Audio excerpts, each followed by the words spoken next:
Kampus.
When I prepare for my future.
I'm proud to be part of this institution.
Jurusan Teknik Elektro dan Teknologi Informasi merupakan langkah awal saya untuk mencapai puncak tertinggi cita-cita serta harapan bagi masa depan saya. Dan saya yakin pintu kesuksesan terbuka dan menanti saya. Saat ini saya bekerja di sebuah perusahaan teknologi informasi yang mana saya menjadi bagian dalam proses pendiriannya hingga saat ini memiliki ratusan klien di seluruh Indonesia. Mendapati apa yang saya lakukan ini memberikan manfaat bagi banyak orang merupakan hal yang sangat luar biasa.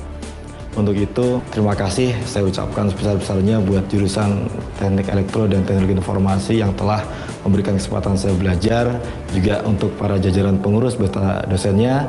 Semoga jurusan ini semakin jaya.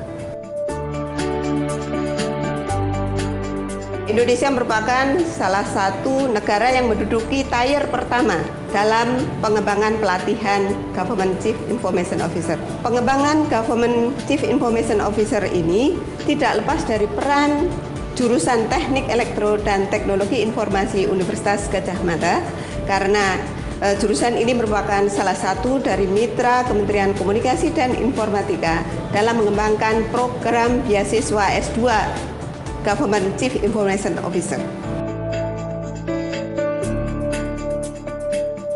Jurusan Teknik Elektro dan Teknologi Informasi Fakultas Teknik UGM memiliki visi utama untuk melaksanakan tridharma perguruan tinggi dalam rangka menghasilkan lulusan yang memiliki kompetensi yang tinggi, berkarakter dan berintegritas.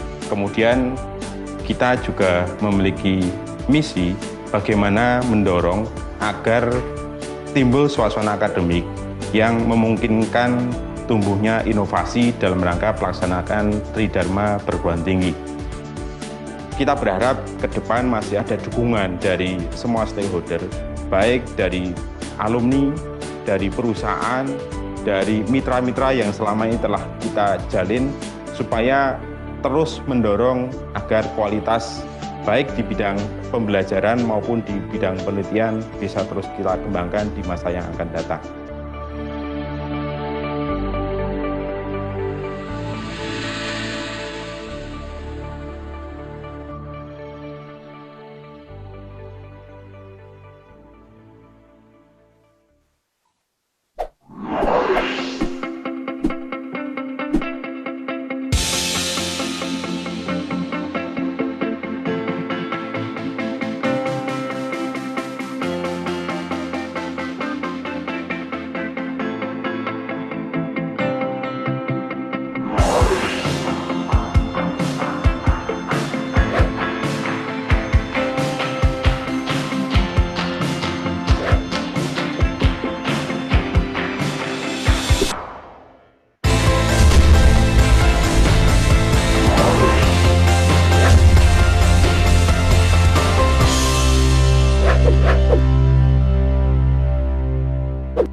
Ladies and gentlemen, good morning. My name is Saga, your MC today.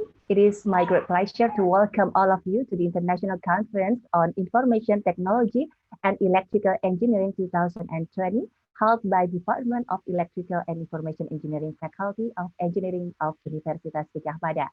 This joint conference consists of three conferences: the 20th International Conference on Information Technology and Electrical Engineering, ICITEE, the third International Conference on Biomedical Engineering, iBioMed 2020, the 20th National Conference on Information Technology and Electrical Engineering, CITEE.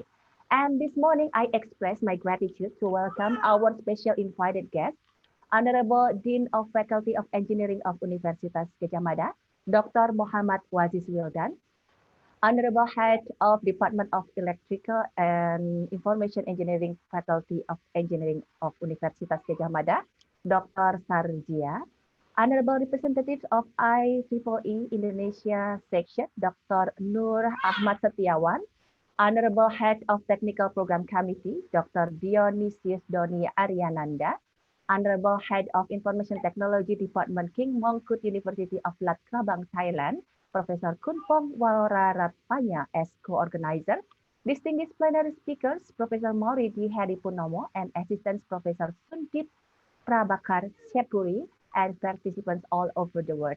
First of all, I would like to read the program to today's virtual conference. First, we will have opening speeches, two plenary sessions, and continue then by parallel sessions. Ladies and gentlemen, now we are about to begin our program this morning, and let's listen and sing the Indonesia Raya National Anthem.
Honorable participants, ladies and gentlemen, without further ado, let us welcome our Chairman of Joint Conference 2020 to give the opening remarks, Dr. Sigit Basuki Wibowo.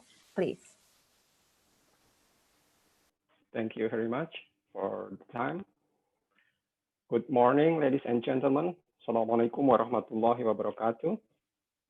Honorable the Dean of Faculty of Engineering UGM, Dr. Waziz Wildan, Honorable the Head of Department of Electrical Engineering and Information Technology UGM, Dr. Sarjia, Honorable the Representative of IEEE Indonesia Section, Dr. Nur Ahmad Setiawan, Honorable the keynote speaker, Professor Mauridi Hedi Purnomo, Assistant Professor Sundip Prabakar Sepuri, and Assistant Professor Sunu Wibirama, and Honorable all of the conference participants. On behalf of the organization committee, I am honored and delighted to welcome all of the participants around the globe to the virtual meeting for the joint conference 2020 that takes place from October 6 to 8, 2020. Thank you for being here with us today. This conference, as stated by Master of Ceremony, is organized by Department of Electrical Engineering, Faculty of Engineering, Universitas Gadjah Mada, Indonesia, and also co-organized by Department of Electrical Engineering, Faculty of Engineering, King Mongkut Institute of Technology, Lat Krabang, Thailand.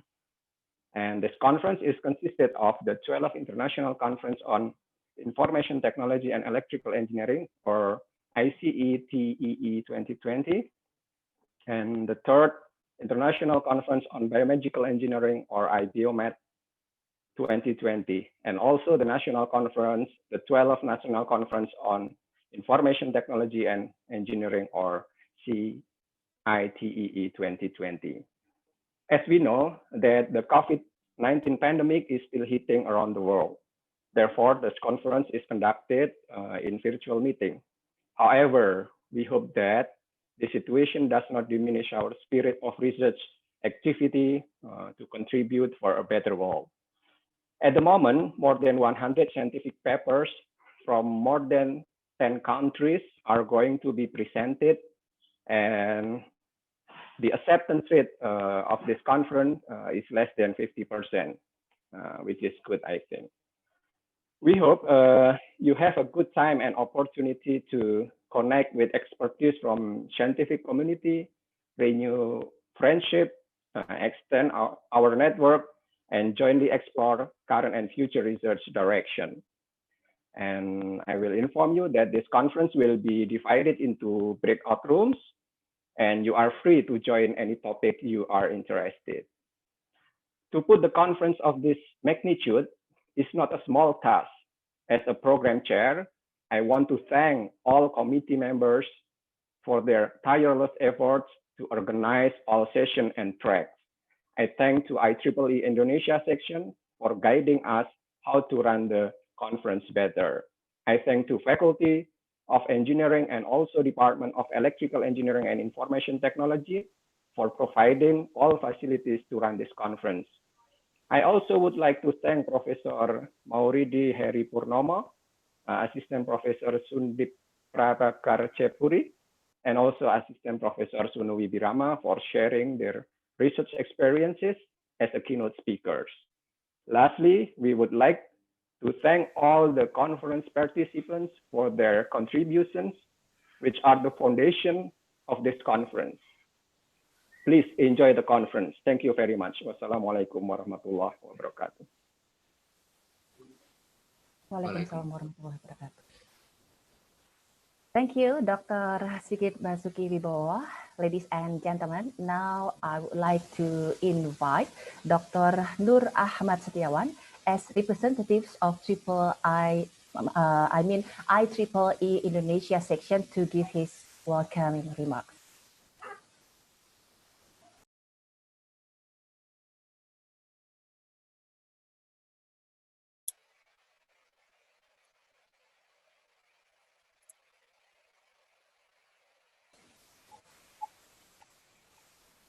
Now it's my turn. I'm sorry, my connection is lost. Okay. Can you hear my voice, Dr. Nur? Yes, so I will start. Okay. It's your time to give your welcoming remarks. Okay. Assalamualaikum warahmatullahi wabarakatuh. Very good morning, honorable guests, the Dean of Faculty of Engineering, Universitas Gadjah Mada, Dr. Muhammad Wasis Wildan, the Honorable Head of Department of Electrical and Information Engineering, Universitas Gadjah Mada, Dr. Sarjio, the Head of Joint Conference, Dr. Sigit Basuki Wibowo, Honorable Keynote Speaker, Professor Mauridi Heri Purnomo, and Professor Sundip Prabhakar Cepuri, and also Dr. Sunu Wibirama. very good morning, prosperous warm and spirit greeting. On behalf of IEEE Indonesia section, we would like to extend our warmest welcome to all the participants to the 12th International Conference on Information Technology and Electrical Engineering, ICITEE 2020, the 3rd International Conference on Biomedical Engineering, iBioMed 2020, and the 12th National Conference on Information Technology and Electrical Engineering, CITEE 2020. During this year's pandemic situations, the joint conference is held completely virtual. The joint conference is organized by the Department of Electrical and Information Engineering, Universitas Gadjah Mada, and organized by Faculty of Engineering, King Mongkut Institute of Technology, Lat Krabang, Thailand, and technically co-sponsored by IEEE Indonesia section, IEEE System Man and Cybernetic Society Indonesia chapter, and also IEEE Power and Energy Society Indonesia chapter.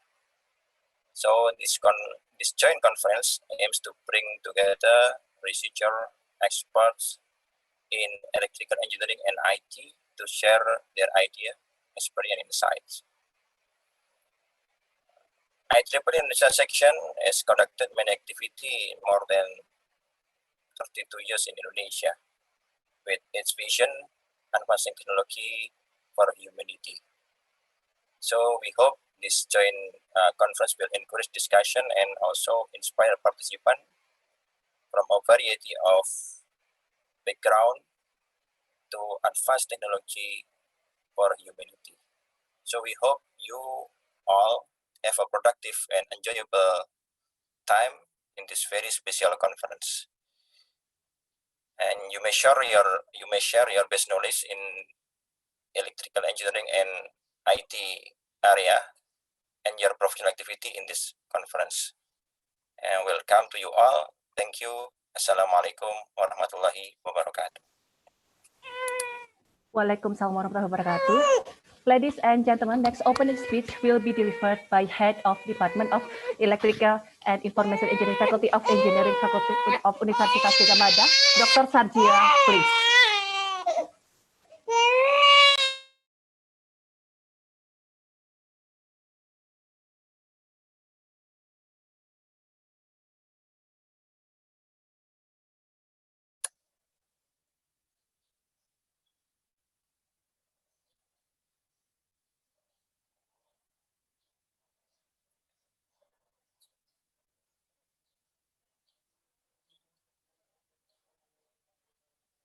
Excuse me, Dr. Sarjia? We can't hear you. I think still mute. No, it's already unmuted, but no, we still cannot hear you.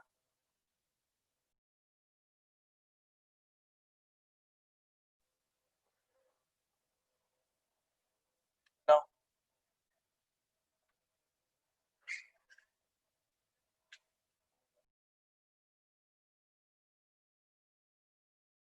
No.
Hello, morning.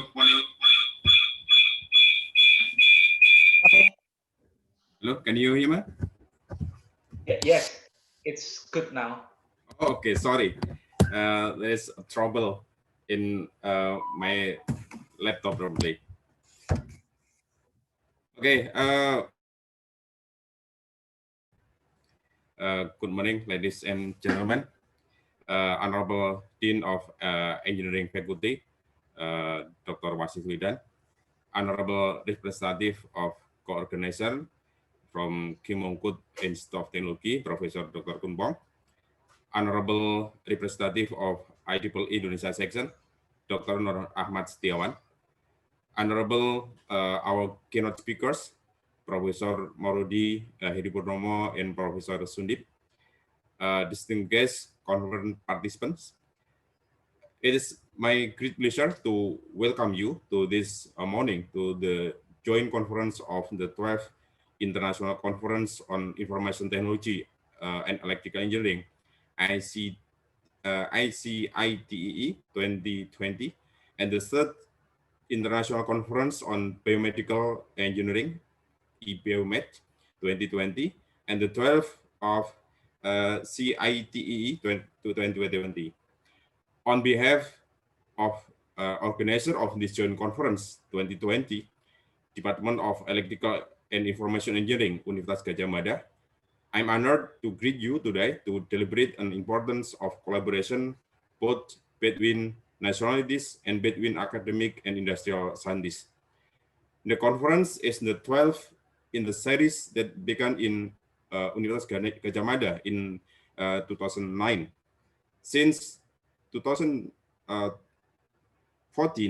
Universitas Gadjah Mada and King Mongkut Institute of Technology Lakrabang, KMITL, Thailand, agreed to develop sustainable research and academic collaboration, and since then, the conference began to circulate between Indonesia and Thailand. Last year conference, ICITEE 2019, was organized by KMITL and held in a beautiful city, Pattaya.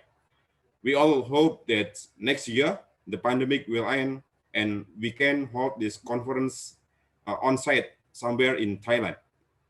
Our colleagues from KMITL will inform you later in the closing session of this conference.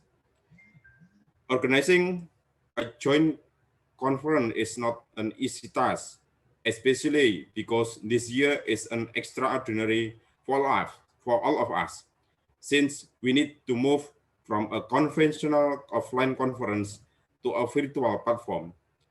I would like to express my thanks and appreciation to Dr. Sigit Basuki Wibowo as General Chair of this joint conference, and for all the organizing and technical program committee members for their untiring effort to make this international conference a success. Thank you to IEEE Indonesia Section and IEEE Power and Energy Society Indonesia chapter for their support. I would like also to welcome all of the participants from Indonesia, Thailand, Saudi Arabia, Cambodia, Philippines, Jordan, China, Lebanon, India, Pakistan, France, Belgium, and Netherlands. On behalf of all of you and organizing committee, may I extend my thanks and appreciation to our keynote speakers, Professor Mauridi Hedipurnomo from Institut Teknologi 10 November Surabaya, and Professor Sundip Prabhakar Cheburi from Indian Institute of Science, India. My appreciation also for all presenters and participants who will make this joint conference meaningful. I wish you all have a great conference. Thank you. Wassalamualaikum warahmatullahi wabarakatuh. Waalaikumsalam warahmatullahi wabarakatuh. Ladies and gentlemen, lastly, the opening remarks is going to be delivered by Dean of Faculty of Engineering of Universitas Gadjah Mada, Dr. Muhammad Wasis Wildan, please. Thank you. Thank you. Honorable Head of Department of Electrical Engineering and Information Technology, UGM, Dr. Sarjio, Honorable Head of Department of Electrical Engineering, King Mongkut Institute of Technology, honorable keynote speakers, Professor Mauridi Heri Purnomo, Professor Sundep Cepuri, and also Dr. Sunu Wibirana, honorable the steering committee and the organizing committee of this joint conference, and also all the participants of this joint conference. Very good morning and Assalamualaikum warahmatullahi wabarakatuh. First of all, on behalf of the Faculty of Engineering, Universitas Gadjah Mada, I am very pleased to welcome you to this joint conference 2020. I hope you are in a good condition and health. Although we are still in the difficult situation due to pandemic COVID-19, I appreciate to the conference committee, the Department of Electrical Engineering and Information Technology UGM, and also the Department of Electrical Engineering King Mongkut Institute of Technology that has organized this joint conference virtually. I also appreciate all the participants who have allocated time to prepare your papers and join this conference. Despite we cannot meet in person in this conference, but we can meet virtually using online. As you know that this conference is a joint conference between ICITEE, iBioMed, and CITEE, which is a collaboration of electrical engineering, information technology, and biomedical engineering fields. I do believe that this joint conference 2020 will be very beneficial to all of the participants who come from various fields, academia, researchers, professional, and also students. Participants can share their knowledge, experience, research results, and innovative ideas to enhance our capacity and capability in developing technology to solve many problems in our life. I also believe that this joint conference is not only a place for discussion and sharing of the related topics, but also can strengthen collaboration among us. To conclude, I would like to express my sincere gratitude to the keynote speakers, the steering committee, the organizing committee, sponsors, and participants, and also everyone who have made this event a success. I wish you all have a productive sharing and discussion during this conference. And finally, by saying Bismillahirrahmanirrahim, I officially open this joint conference 2020. Thank you. Thank you, Dr. Waziz. Excellencies, ladies and gentlemen, I'm delighted to invite all participants to have the plenary sessions. And before that, let me read the keynote speaker's biography first. Professor Mauridi Heri Purnama, now he is a professor at Institute Technology 10 November, ITS. He got his bachelor degree from ITS in 1983, master degree from Osaka City University in 1995, doctoral degree from Osaka City University in 1998, and his interest in the field of artificial intelligence, deep learning, robotic signal processing, power system, biomedical engineering, and also he got so many research achievements, more than 20 research grants, and then more than 350 publications, top 10 CITEE author, have won national patent on intelligent electronic devices for motor control and protection. And taking this opportunity, would like to ask Professor Mauridi Heri Purnama, our first keynote speaker, to present his topic, please.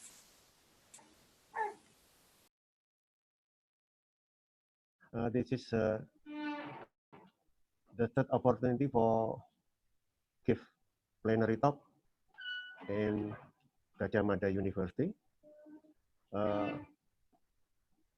in the one decade. This time, I would like to talk about the challenge and opportunity on deep learning and blockchain collaboration for public health problems. Sorry, this time we cannot meet together, but because of the pandemic, And also this time, uh, I have to use masker here because I record this from the laboratory in ITS. And also I record this. I cannot speak directly because this time I have to do an other duty actually as the robotic team Indonesia in competition in Bandung Institute of Technology. So I'm sorry very much. I cannot together with you in Zoom meeting.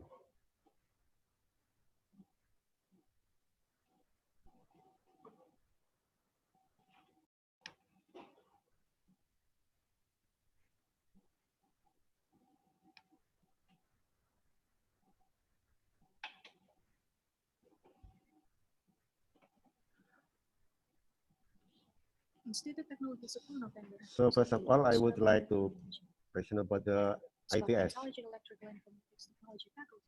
Computer engineering is the discipline that includes electrical engineering and computer science. The multimedia computing laboratory offers research topics including embedded system. This is actually our laboratory. Some research it was done here, such like in robotic and networking system.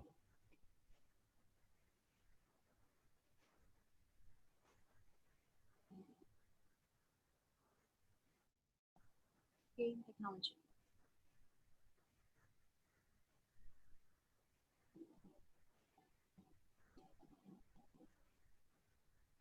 As a form of international engagement, we provide collaborations which include academic degree programs, partnerships, and visitations.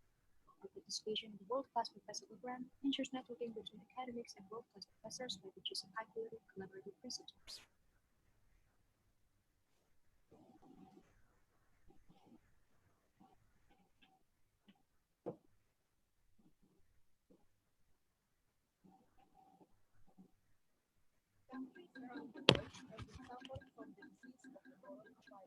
This is part of our research, and we have fund from the IEEE. The number of cases of COVID-19 has increased 13-fold, and the number of affected countries has tripled around the clock, and we're deeply concerned both by the alarming levels of spread and severity.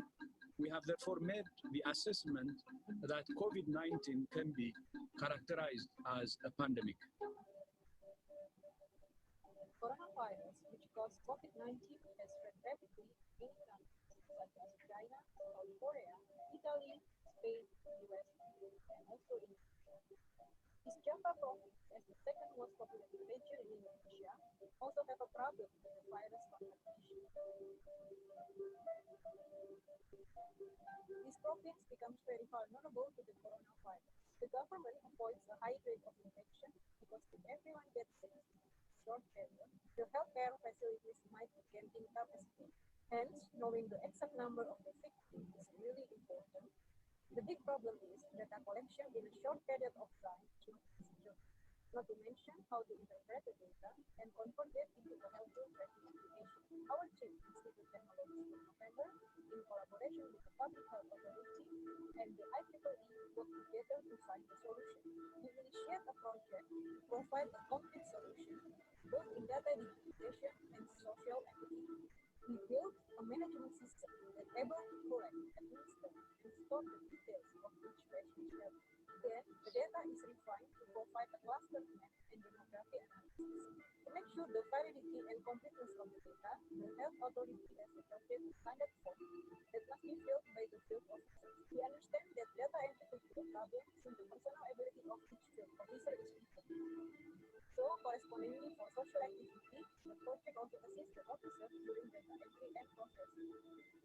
By concluding the project, it's expected that the outcomes might provide reliable and trusted data, so the government could take legitimate action in order to contain the virus spread and have faster recovery. Sooner we see, faster.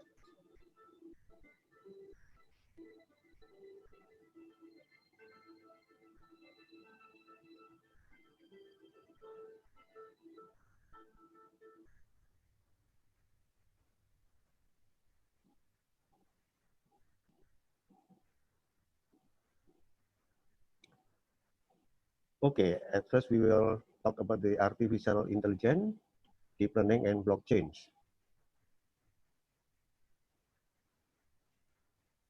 So I think all of you know about the AI as the science fiction in the first. And in the 1955, the first introduced in Dartmouth AI project proposal as a notion of creating a machine capable of replacing the human brain. And then next, why do we need AI? Because if we have a very big problem to solve that problem, we need an assistant as a human kind.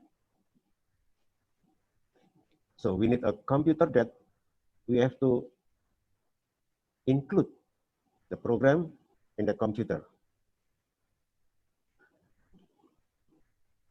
As we know in this system, this is actually is part of fiction science that no, the computer or robot eventually replace human.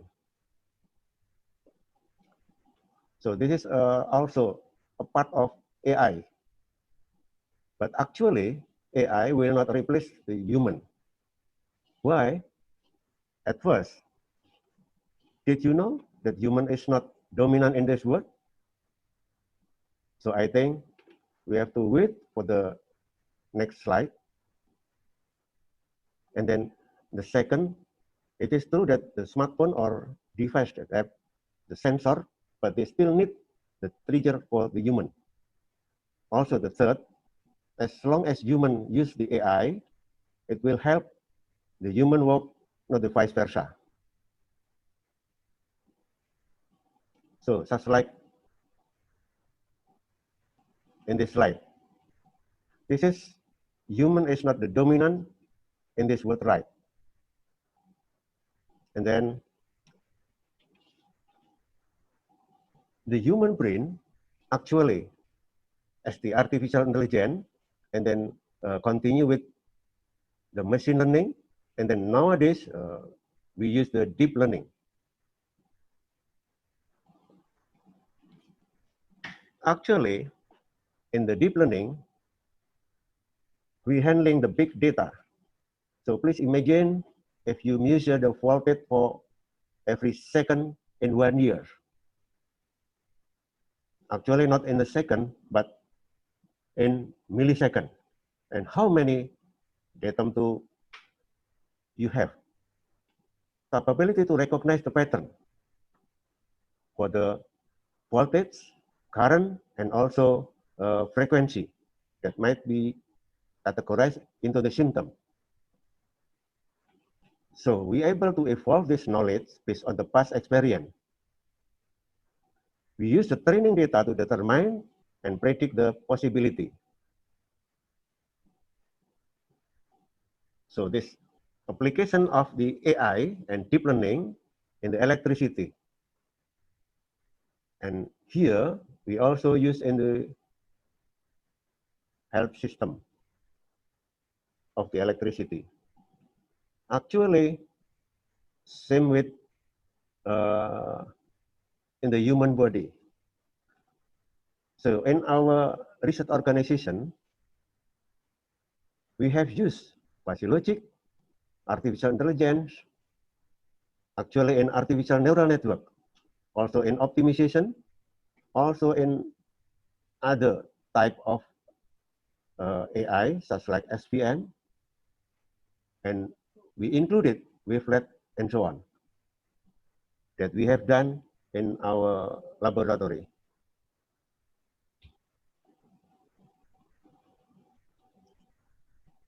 In artificial neural network, is the computing process that inspired by the way of biological nervous system to process the information. And to process information, the artificial neural network must perform a training or learning and proven by testing. At first, the training means to give some weights on a certain process. Just like in this slide, actually, in the left side is actual neural, and the artificial in the right side. So this is a part of the neural network, I mean artificial neural network, is composed multiple nodes, actually similar to the neuron in human brain. So each neuron or nodes capable to take input data and perform a simple operation. So the output, each neuron called a node, we have the value or activation. So as the output of each neuron might pass to the other neuron, and then links of each neuron is associated with weight. So if we have, if we have in the network that we call artificial neural network topology, just like this, we have a feed-forward neural network and also feedback neural network. This is the two types of artificial neural network topology. And then from that artificial neural network, we can compose the convolutional neural network, or we call CNN. The CNN has the ability to learn characteristic from sequence information. Also assist multiple variant information automatically, and also immediately generate a multi-step forecasting factor. So actually, from the input, the first stage we can call the subsampling, and then after that, we conclude the subsampling into the second stage, and then as the end, as classifier. This is the full connection until the output.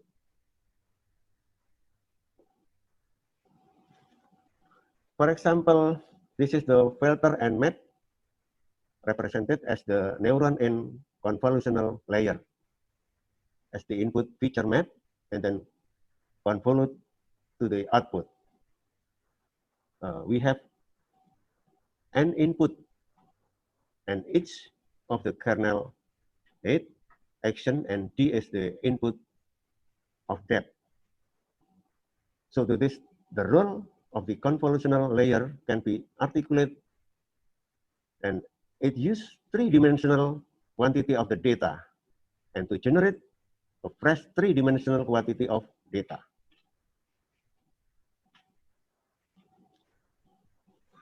So this is a blockchain. Actually, it's simply a correlation of three technology. The first, this is 2020 about the blockchain, included the internet and private key cryptography, and also protocol governing incentivization.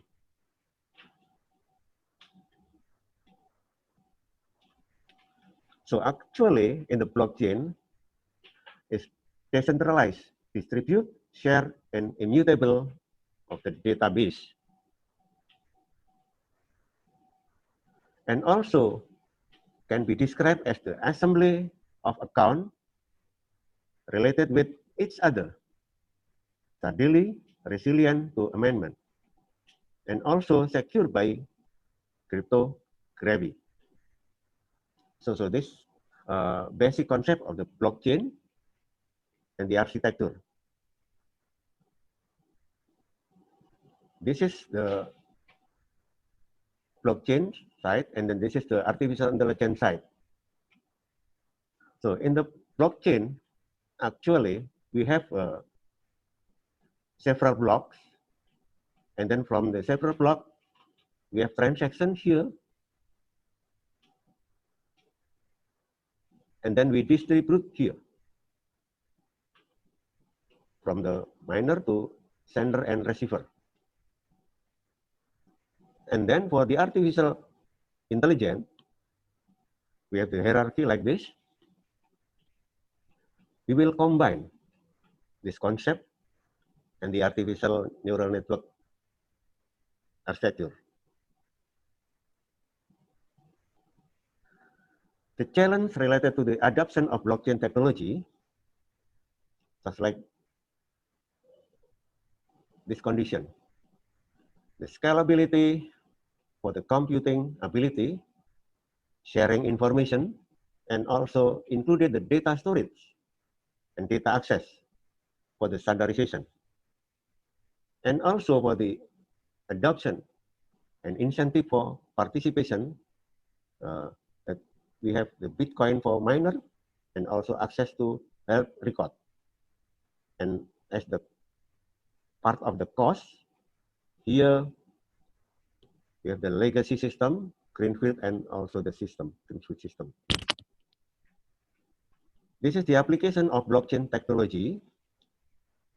The application in the banking system, healthcare system, and also the other, such as supply chain, government, cybersecurity, social media, and so on. And also in artificial intelligence.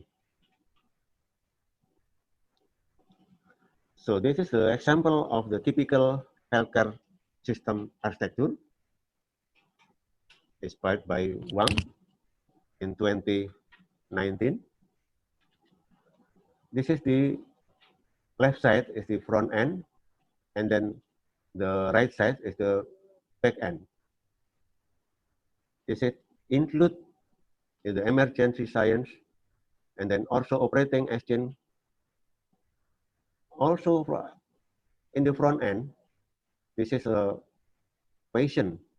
I mean the patient, we need IoT here, and then the data from the IoT, we use the public network that operate by center here and then distribute here to help data analysis and so on, and also for the medical center. And then the application of the artificial intelligence, deep learning, and blockchain, we try to apply it at first in the power system. So actually in the power system, we have to use, because this is just like in the emergency, we have in the hospital, the power system, I think is, yeah, required and very helpful for the system in the emergency. This is a simple power system that observe. We have two generators, 6 feeders, and we have unique load, especially in motor and lamp load. This is just like that used in the hospital. We have 7 parameters here that we have observed. At first, the 3 phases of current, 3 phases of voltage, and also 1 system frequency. The data that we sample here every cycle and group into the 5 cycle data. Each 5 cycle data constitute of the 2 pre-event, 3 on event. And then the post-event data is neglected since the domain is result in the action taken. So the result of the this system is measurement in data in 5 cycles. This is the result, the event that observed 3-phase symmetric fault earthwork, unsymmetric, and generator outage, direct online motor starting. And then the other event is observed to attain the symptom of the electrical event, actually in voltage, current, and also frequency in several of the cycles. We use the very popular recurring neural network that we call RNN model is long short-term memory or LSTM. The schematic of LSTM and theta denotes as a sigmoid feature. There are three basic kits on LSTM. The first is input, the second output, and the third is pocket kits. CNN LSTM later will be used for the training. This is the illustration on the feeding process from CNN to LSTM.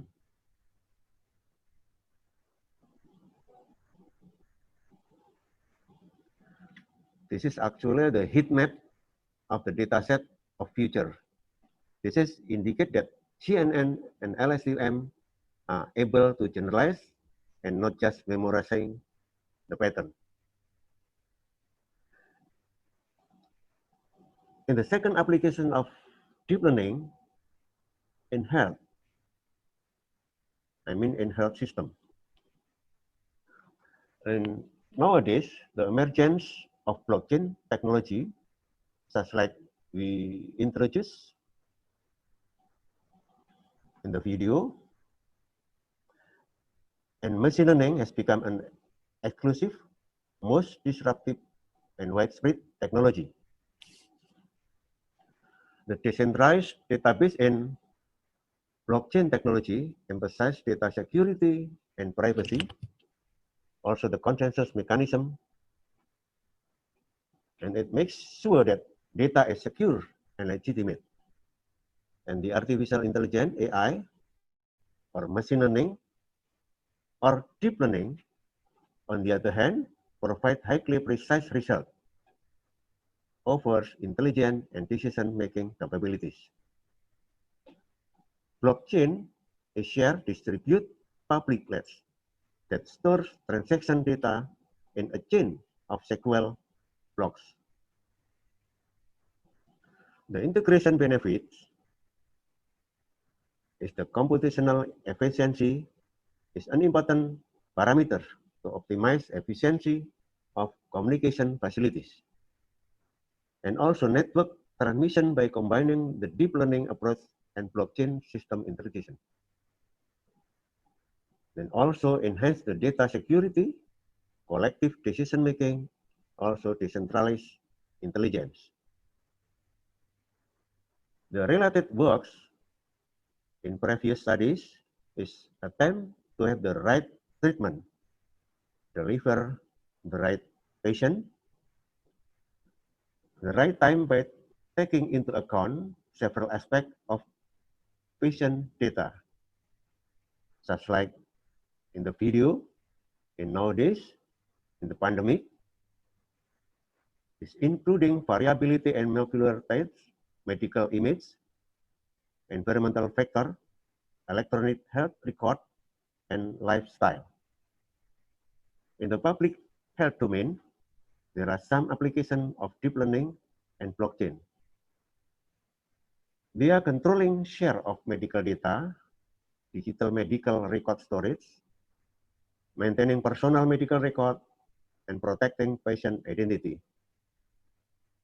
And also creation of open database, automate administration process, and make contract between user and medical personnel, collecting patient information securely and sharing with healthcare provider also use deep learning. So likewise, ensuring the supply chain of medicine and the process is safe and controlled.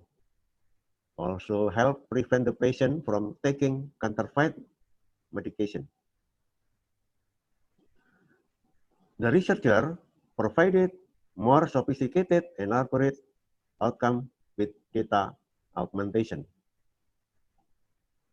Semi-supervised learning, transfer learning, multimodality, architecture speciality, when predicting rapidly developing disease.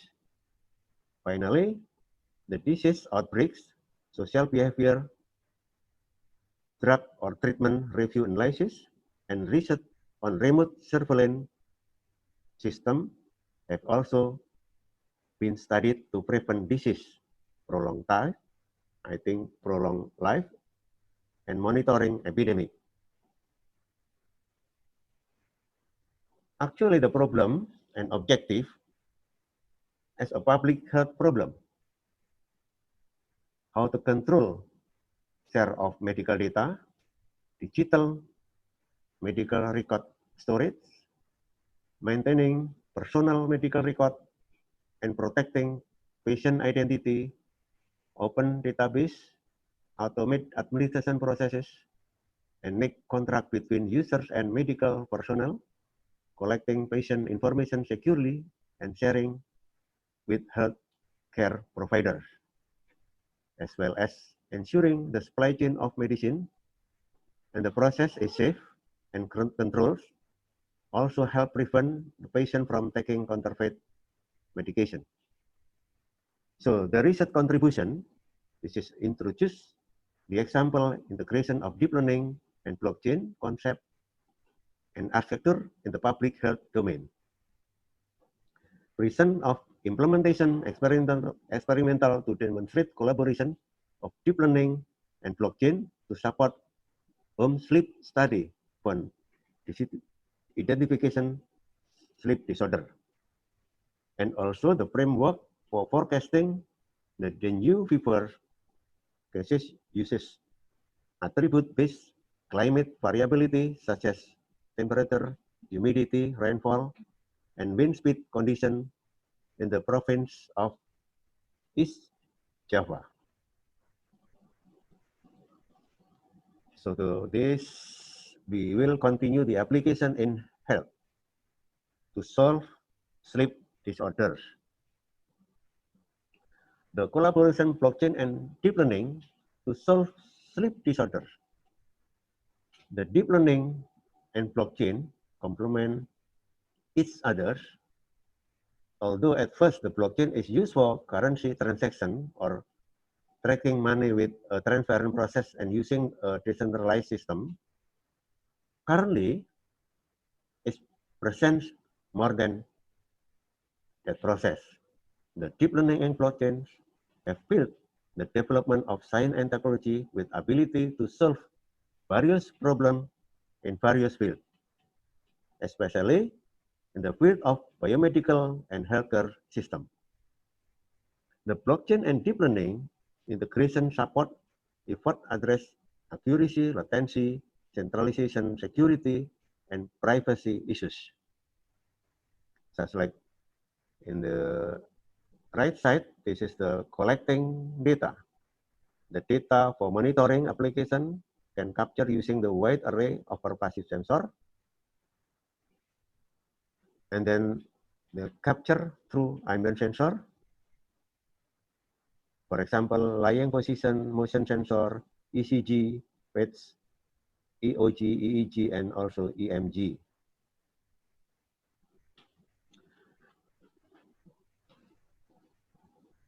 This figure is collaboration blockchain and deep learning to solve sleep disorder.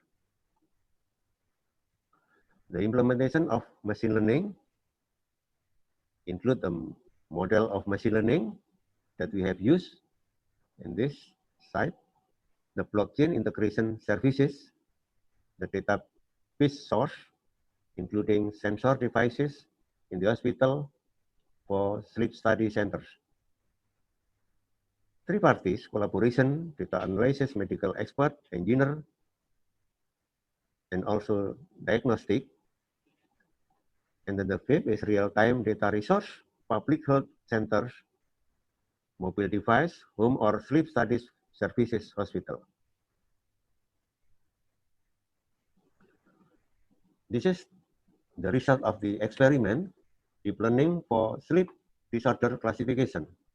This is the record of ECG for apnea and non-apnea event.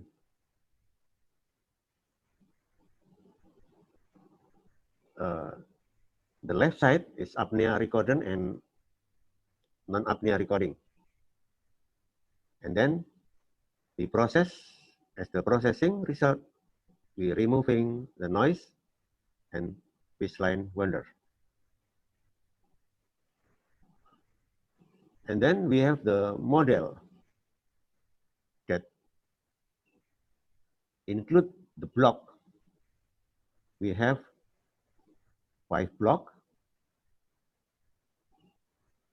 That block actually, as in the left side, the block diagram of the classification process.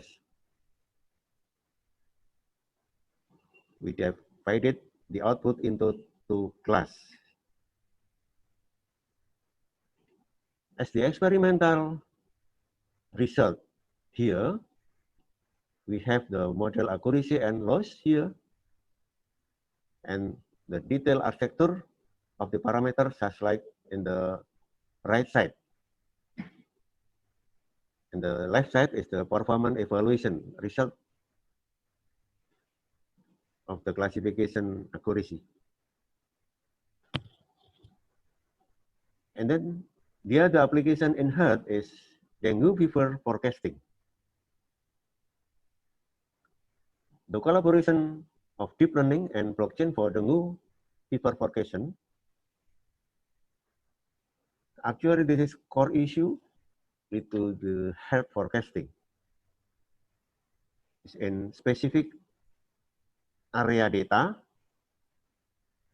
such like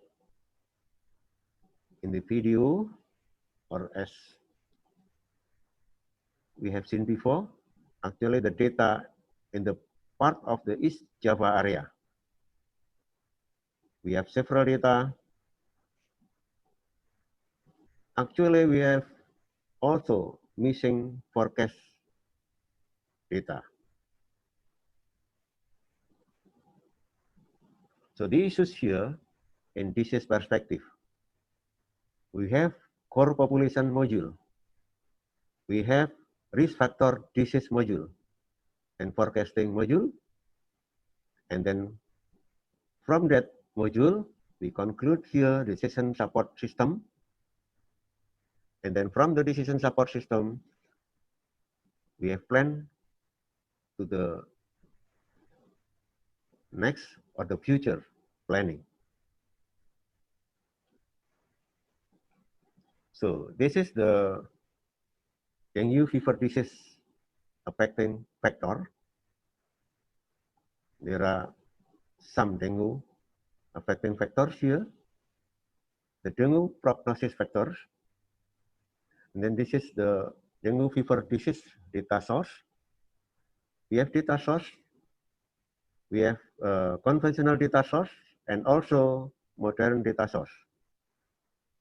The conventional data source actually from the hospital, research center or laboratory, Ministry of Public Health or Bureau Epidemiology, WHO, Department of Meteorology.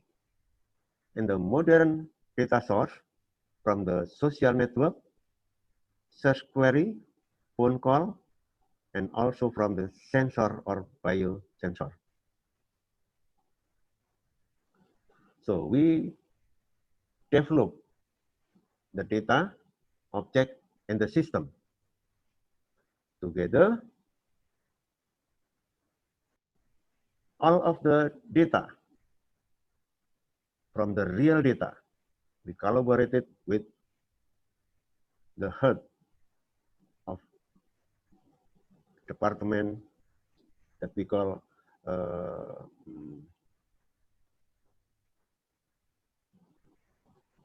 local government in Malang City. We have the data, And also we have the data from the province and also from the hospital. We develop the data, object, and the system. So the idea of artificial intelligence and blockchain integration, such like that we have concluded from the input data, such like in the blockchain, we have done transaction. So here, the artificial intelligence, we conclude the pre-processing, machine learning to analyze, and also the expert system. So we integrated for the fever forecasting. So we have the model of the forecasting, dengue, hemorrhagic, the fever cases number using hybrid quasi ARIMA.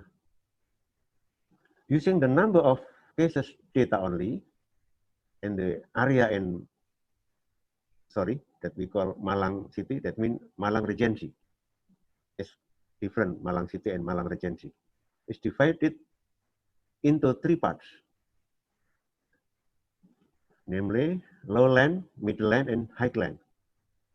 Geographical condition and location has an effect on the DHF cases numbers.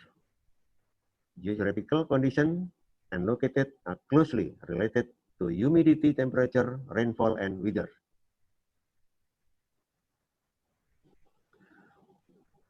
This is the other result that we have produced, and also about the modeling, forecasting dengue fever cases using hybrid quasi ARIMA. And the other about the deep learning approach with radial basis function for modeling and forecasting health data. Case study dengue fever. And then the next is enhanced computing performance through deep learning and blockchain integration for public health problem. Here is the collaboration of deep learning blockchain for dengue fever forecasting. In the left side is actually the blockchain and deep learning architecture for the dengue fever forecasting. From this idea, we involve the public services, hospital, public health service in each region. It also involve all health department in each district and province or hospital in health center under the auspice of the health service in each region. Actually, the main task here forecasting of the dengue cases. Device intelligence has tasked to collect data from various clinic or hospital, data input from application in clinics, hospital, or mobile phone. Edge intelligence do processing, pre-processing, data using the deep learning. Fog intelligence phase integrate the deep learning and blockchains. Deep learning will conduct model containing the training and the generate information, where the blockchain provides a repository for storage according to the rule for transferring the data. In cloud intelligence, deep learning does some process, namely collecting data, analyze is using centralized methods. The forecasting is the next period was done by deep learning in the analytic intelligence to obtain a variety of information. So actually the process such like in the block in right side. The forecasting of dengue fever cases, we have the data dengue fever cases data in East Java region and climate data. The climate data involve the temperature, humidity, rainfall, wind speed. The data period are from 2013 until 2019. This data is split into two sections. 80% of the training data and 20% as the testing data. And we use deep learning neural network model such like this. The parameters, input layer. The parameters value, we have 5 neurons. In the description here, climate variable and dengue fever cases at like 1. As the hidden and node layer, the parameters value with trial and error. The description here, we have 1 till 8 and also 100 to 800. As the epoch, we try and error. We have try 100 till 5,000. And the epsilon, we trial and error. As the result, we have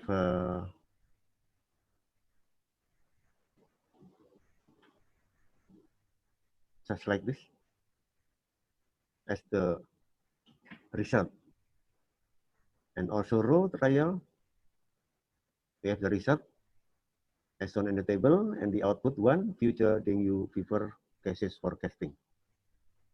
In the scenario here, the experiment use the scenario, a combination, a neuron number with the hidden layer number. So as the scenario, we use such like in the class table. The change in the number of epoch use such like in this slide. So the change in the epsilon also in the description. The change in the row value, just such like in this caption.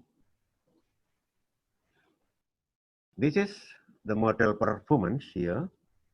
Some number of hidden layers here and yes, some root mean square error here.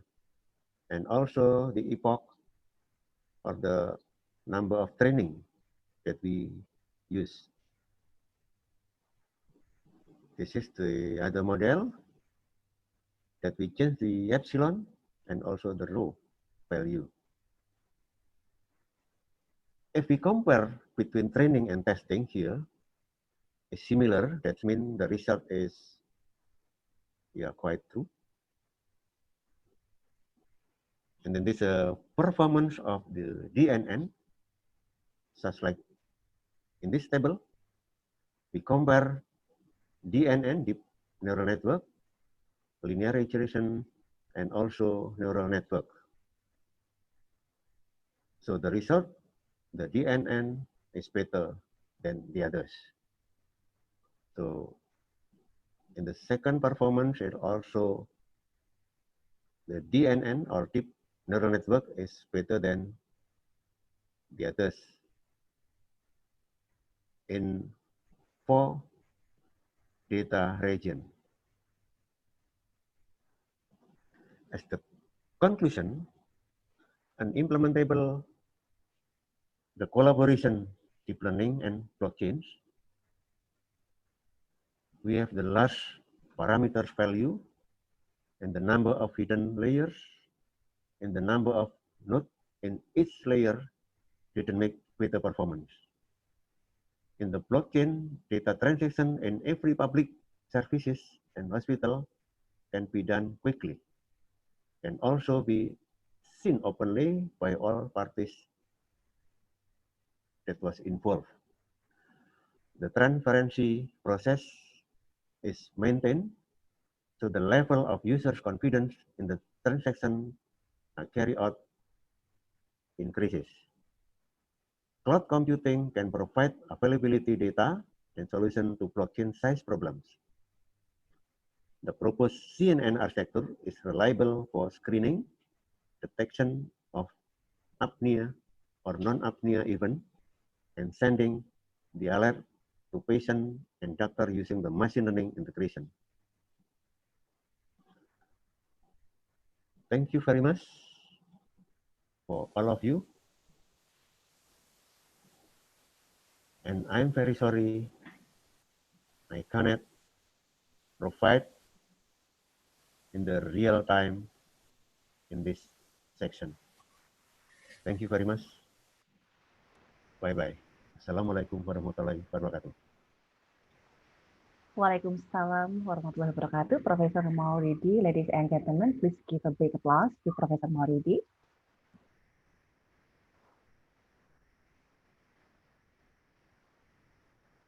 Thank you, Professor Mauridi. Ladies and gentlemen, now we will break for 45 minutes. We will continue the second plenary session at 10:15 a.m. with our special invited guest from India, Professor Sundip Ramakar Shepuri.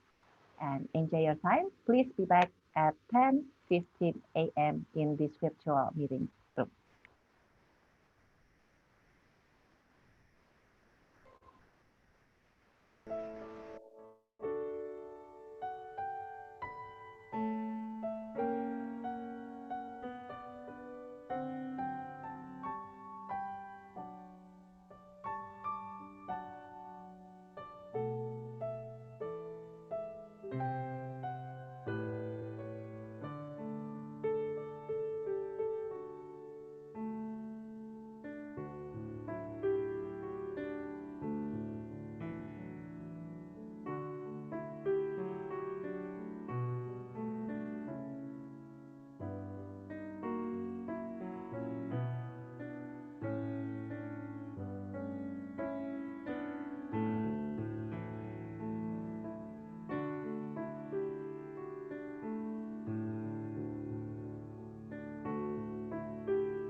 Hello?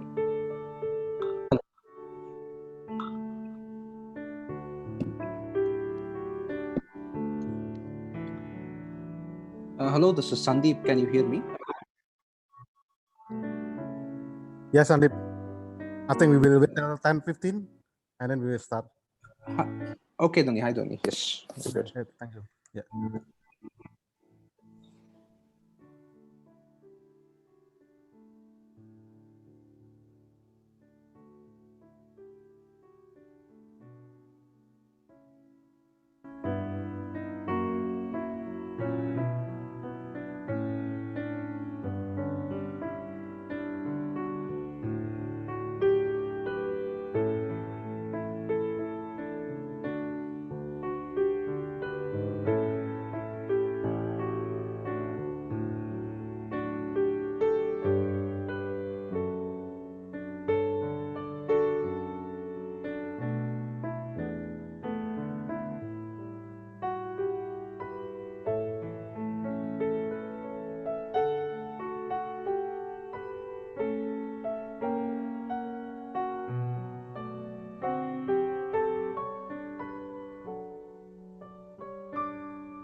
Ladies and gentlemen, welcome back to the ICITEE virtual conference, which is organized by Department of Electrical and Information Engineering, Faculty of Engineering of Universitas Gadjah Mada.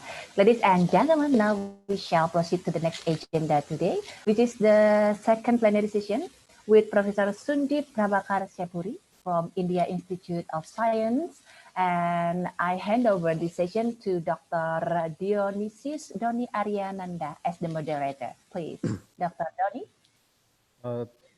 Thank you very much. I hope my voice can be heard. Yes, it's clear. Yeah. Good morning, ladies and gentlemen.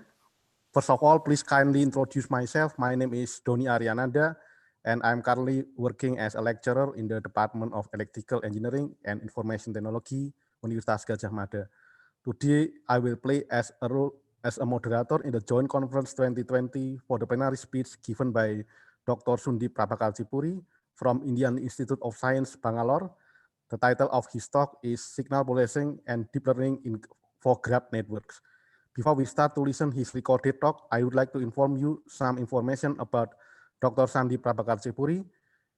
Dr. Sundip Prabhakar Sepuri received his master degree, MSc degree with cum laude in electrical engineering and PhD degree with cum laude from Delft University of Technology, the Netherlands, in July 2011 and January 2016, respectively. He was also a postdoctoral researcher at Delft University of Technology, the Netherlands, a visiting researcher at University of Minnesota, United States of America, and a visiting lecturer at Aalto University, Finland.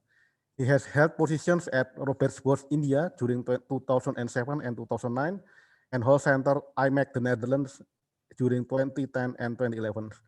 Currently, he is an assistant professor at Department of Electrical Engineering at Indian Institute of Science in Bangalore, India.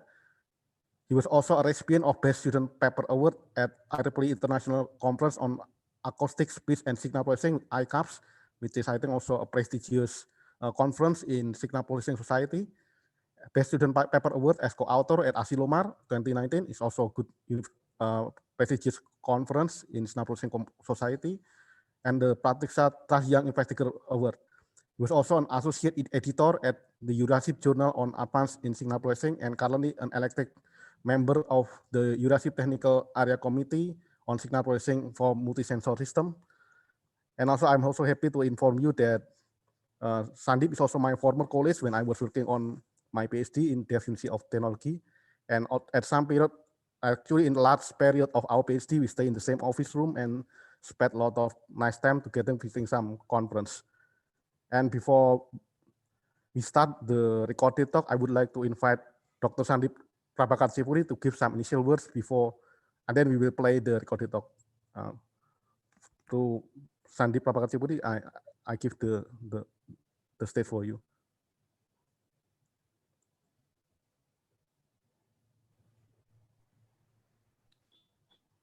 Can you hear me? Yes. It's good. Okay. So good morning and welcome all to this joint conference that's being held in Yogyakarta, Indonesia. But of course, this is a virtual event, and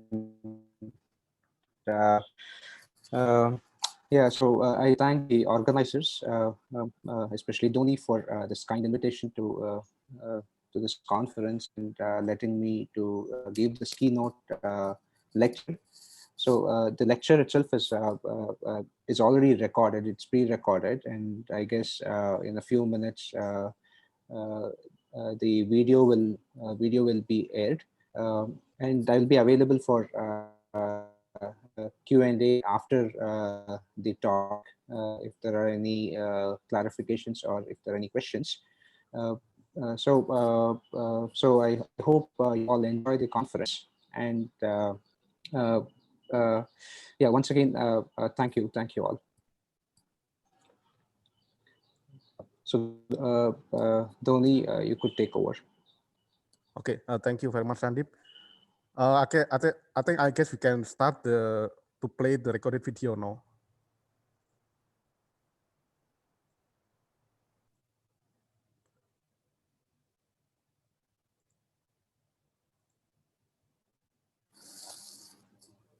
Good morning.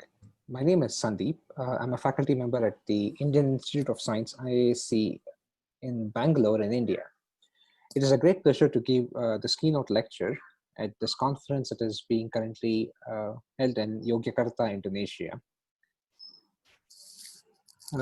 Although I would have liked it to give this keynote in person where I could see all of you, it is unfortunate that we have to do it like this, but I hope that things will soon be normal with the ongoing pandemic, and I will get to visit Yogyakarta one day. Also, I would like to thank the organizers for this invitation for the keynote talk.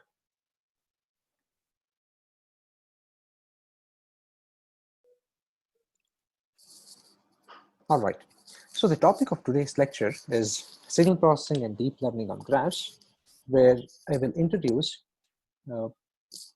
several deep learning tools that can be used to solve graph signal processing problems.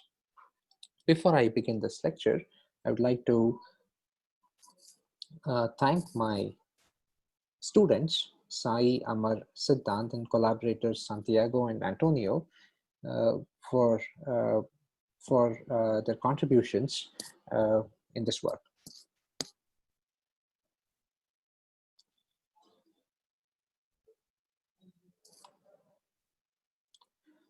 So we all know that signal processing offers a rich toolbox to process time series or images where the underlying signal always has a regular domain.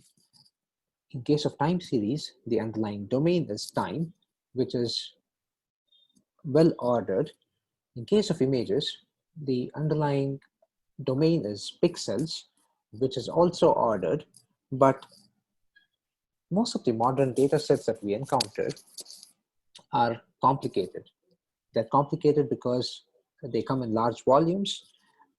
They're complicated because they're collected on manifolds or surfaces. And graph signal processing extends the tool set that classical signal processing offers to process such data sets. In this slide, I give a few examples of such signals and such data sets. So what we have here is a sensor network where we measure some physical phenomena, which could be temperature, air quality, pressure, so on, with different sensor nodes, which are indicated by these colored dots. Each sensor node is measuring some time series related to these environmental features, and the sensors themselves are distributed over space. We can connect these two sensors through a link, and this link could explain the relationship between these two measurements. When we are measuring phenomena like temperature, the link could be explaining the similarity in the measurements, and the link could be due to the geographical proximity. But when we are measuring more complicated phenomena like air quality, which is influenced by a lot of other parameters, then the link between two sensor nodes need not be due to the geographical proximity, but it could be due to many other features like population, number of vehicles, industries, etc. Now, what we have is a network, and we also have signals that are indexed by the nodes or the vertices of this network. Such signals are called graph signals. And graph signal processing offers tools to solve signal processing problems like interpolation, extrapolation, frequency analysis of signals that are defined over networks and are signals that are enumerated or indexed by the nodes of the graph. And as such, the nodes which act as indices of such signals are not well ordered. Another example is what I show here is from brain networks, where we measure the electrical activity of the human brain using different modalities like fMRI, EEG, so on. And we can now divide the human brain into small volumes called as voxels, and each voxel has an associated time series, which could be fMRI or EEG. Now, it is clear that if two voxels are close by, they don't really need to measure a similar signal, but the signal that we measure can be influenced by many other activities like our sensory and auditory tasks. Now, to process such signals, we need to extend classical signal processing tools and take into account the underlying network structure. In this case, the network structure could come from the anatomy of the human brain, which could be a structural graph. So in this particular example, the underlying network is not necessarily related to the proximity of the sensors, but it is related to the structural connectivity of the human brain. In this case, what we have is a transportation network, and what we see is a road network of Minnesota, and the colored dots indicate here the number of vehicles crossing a junction. When we look at the signals independently, these are simply signals, and it could be indexed by some number. But in graph signal processing, what we want to do is we want to process such signals which are indexed by the nodes of the graph, and we want to process them taking the underlying network structure, which would be due to the connectivity structure, structural connectivity, or the road network. We want to take this underlying network into account to process such signals and solve signal processing problems like sampling, interpolation, extrapolation, solving inverse problems, etc. So that is the focus of graph signal processing. In graph signal processing, we'll not be interested in processing the graphs themselves, but we'll be processing the signals that are defined on these graphs by taking into account the underlying graphical structure.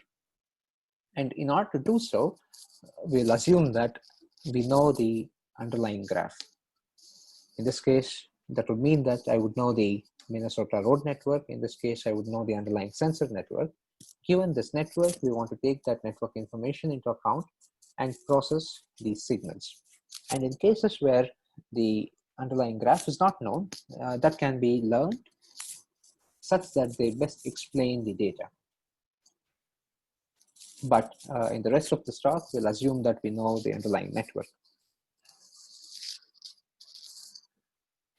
And often we encounter data sets that are defined over multiple domains.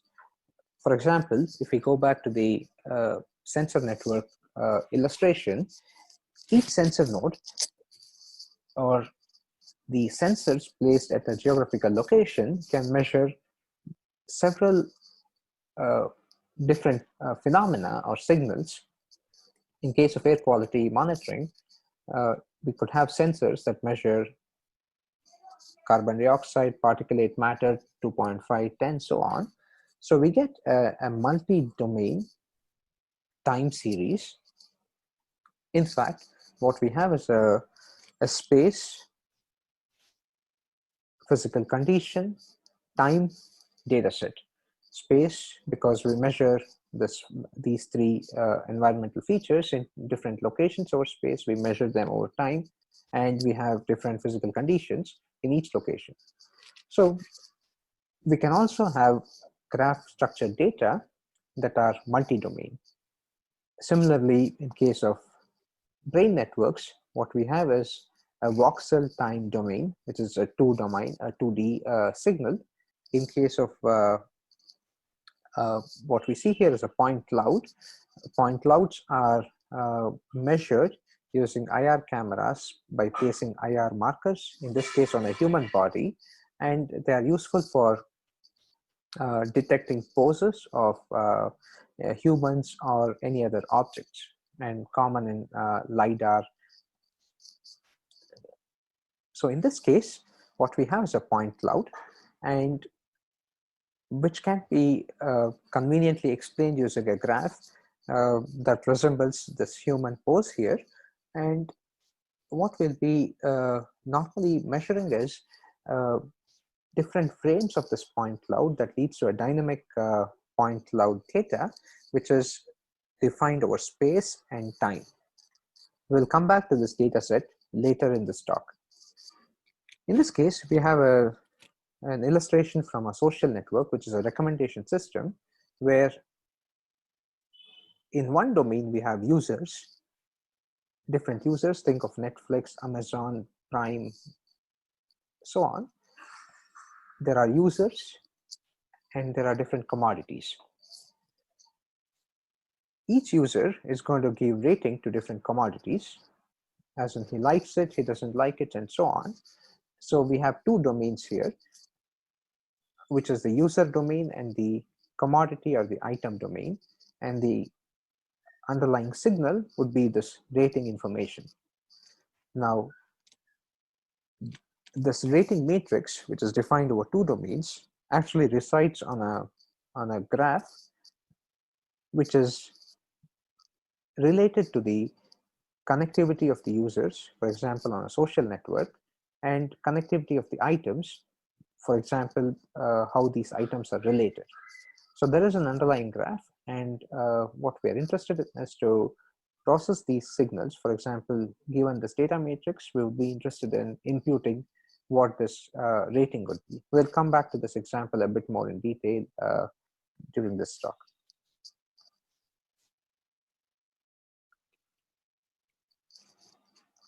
So now, for such data sets, what we are interested in is to solve machine learning problems, and we call it as learning over graphs.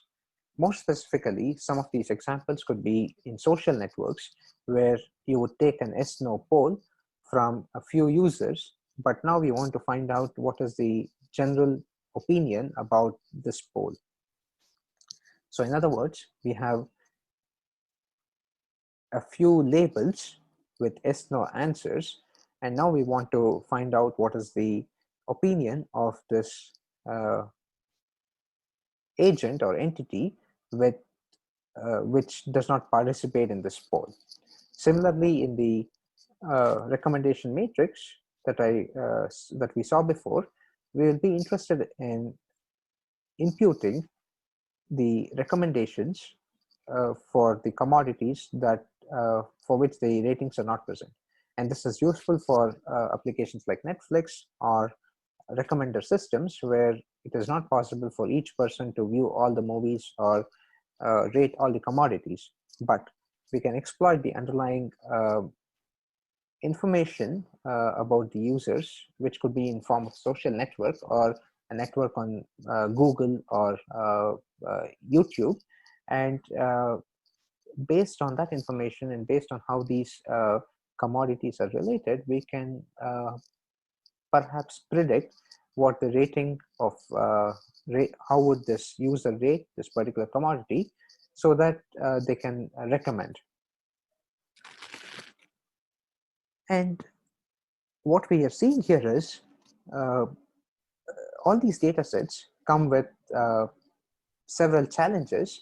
For example, it has missing entries, or for example, when there is a when we are measuring fMRI or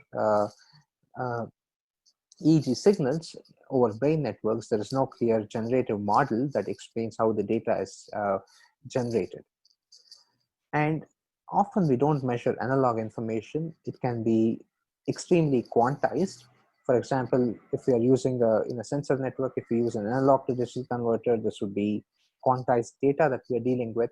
And or in case of an yes/no poll or a like-dislike recommendation, these are extremely quantized, which could be binary data, 0-1 data. So these are all signal processing problems and machine learning problems that are defined over graphs. And what I'll try to do in this talk is to explain a few problems. For example, how to impute signed observations, as in if we have a sensor that is measuring only +1, -1, and if we only have those measurements in a few locations, how do we impute, find out the underlying analog information by exploiting the underlying structure in the graph? So we are going to use the information about the graph that is available to us to solve such signal processing problems. And the other problem that I'll be talking about is to do sequence prediction using neural networks. For example, if we are given a few data frames like this of point clouds, can we use training and use neural networks to predict what would be the next frame? So this would save a lot of computational resources and help us solve prediction problems or the signal processing problems. So before we get started, to set up the context, we can mathematically define graph as an object which has a vertex set and an edge set. Vertex set is the collection of all these nodes. In this case, we have a graph with 10 nodes, and an edge set is the collection of all these edges. So whenever there is no edge between a pair of nodes, that means there is no connection or there is no similarity between the measurements. And the signals that we collect on these nodes or vertices are indexed by the vertex number or the node number, and those form the graph signal. So mathematically, we can represent the underlying structure in the graph using a matrix, which most of the times is a very sparse matrix. And this matrix could be a Laplacian matrix or an adjacency matrix. For a graph of size n with n nodes, the Laplacian matrix would be of size n times n. And this L could be a Laplacian matrix. We'll see what this Laplacian matrix is in a minute. It could be an adjacency matrix. In general, this matrix Li will have a 0. The ith entry of this matrix will be a 0 if there is no connection between two nodes, and it will be non-zero if there is a connection.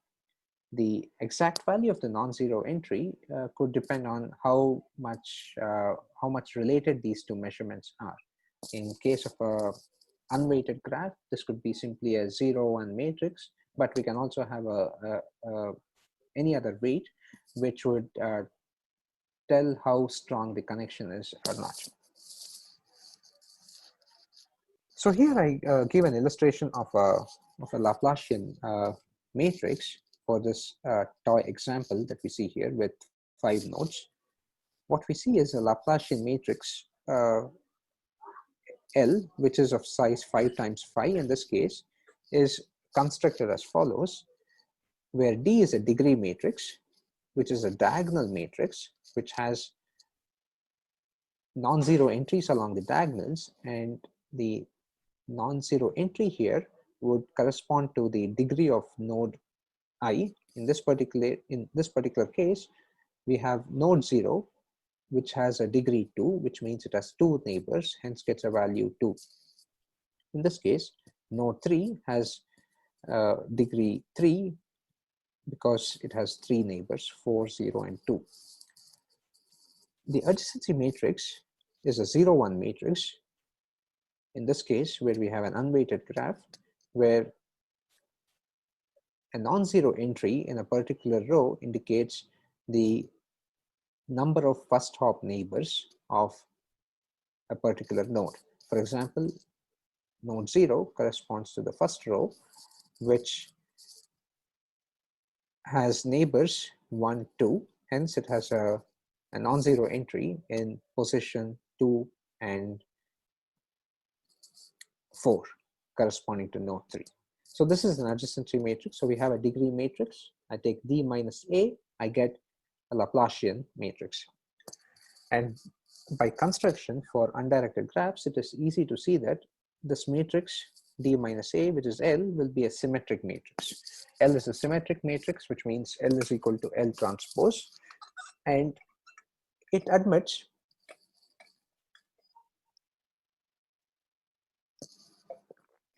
the following eigen decomposition, where U is the eigenvector matrix with eigenvectors u1 till un. Lambda is a diagonal matrix with diagonal entries lambda 1, lambda 2 till lambda n, and this is again a eigenvector matrix. And by construction, it is easy to see that if I sum all the elements in the column, I get a 0.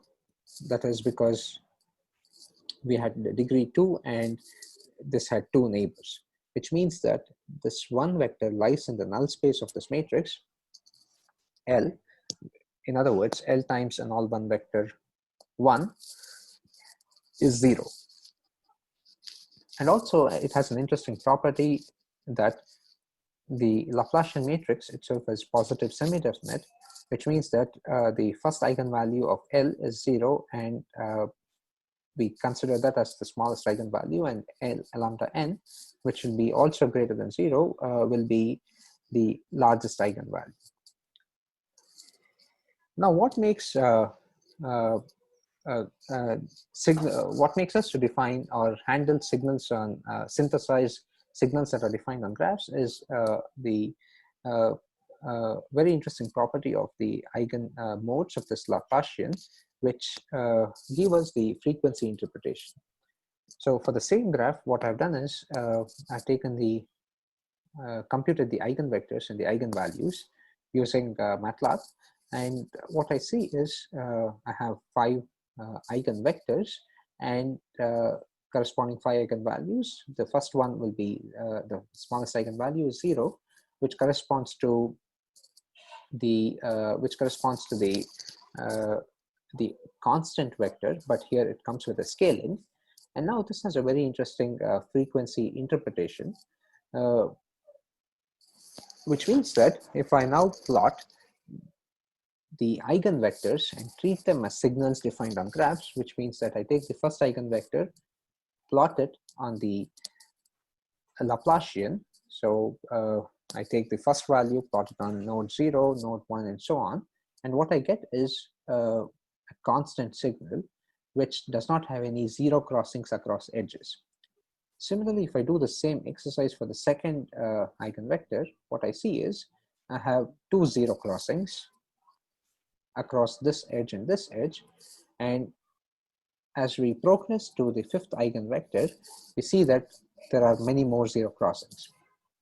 In general, what this means is this gives me a basis, an orthonormal basis, to represent signals that are defined on graphs, and I can now represent any signal that is defined on this graph in terms of these basis vectors and synthesize using these DC low frequency and high frequency components, which is very similar to what we've seen in Fourier series, where Fourier transform theory, where we express signals, time domain signals, in terms of complex exponentials, which forms the orthonormal basis for time.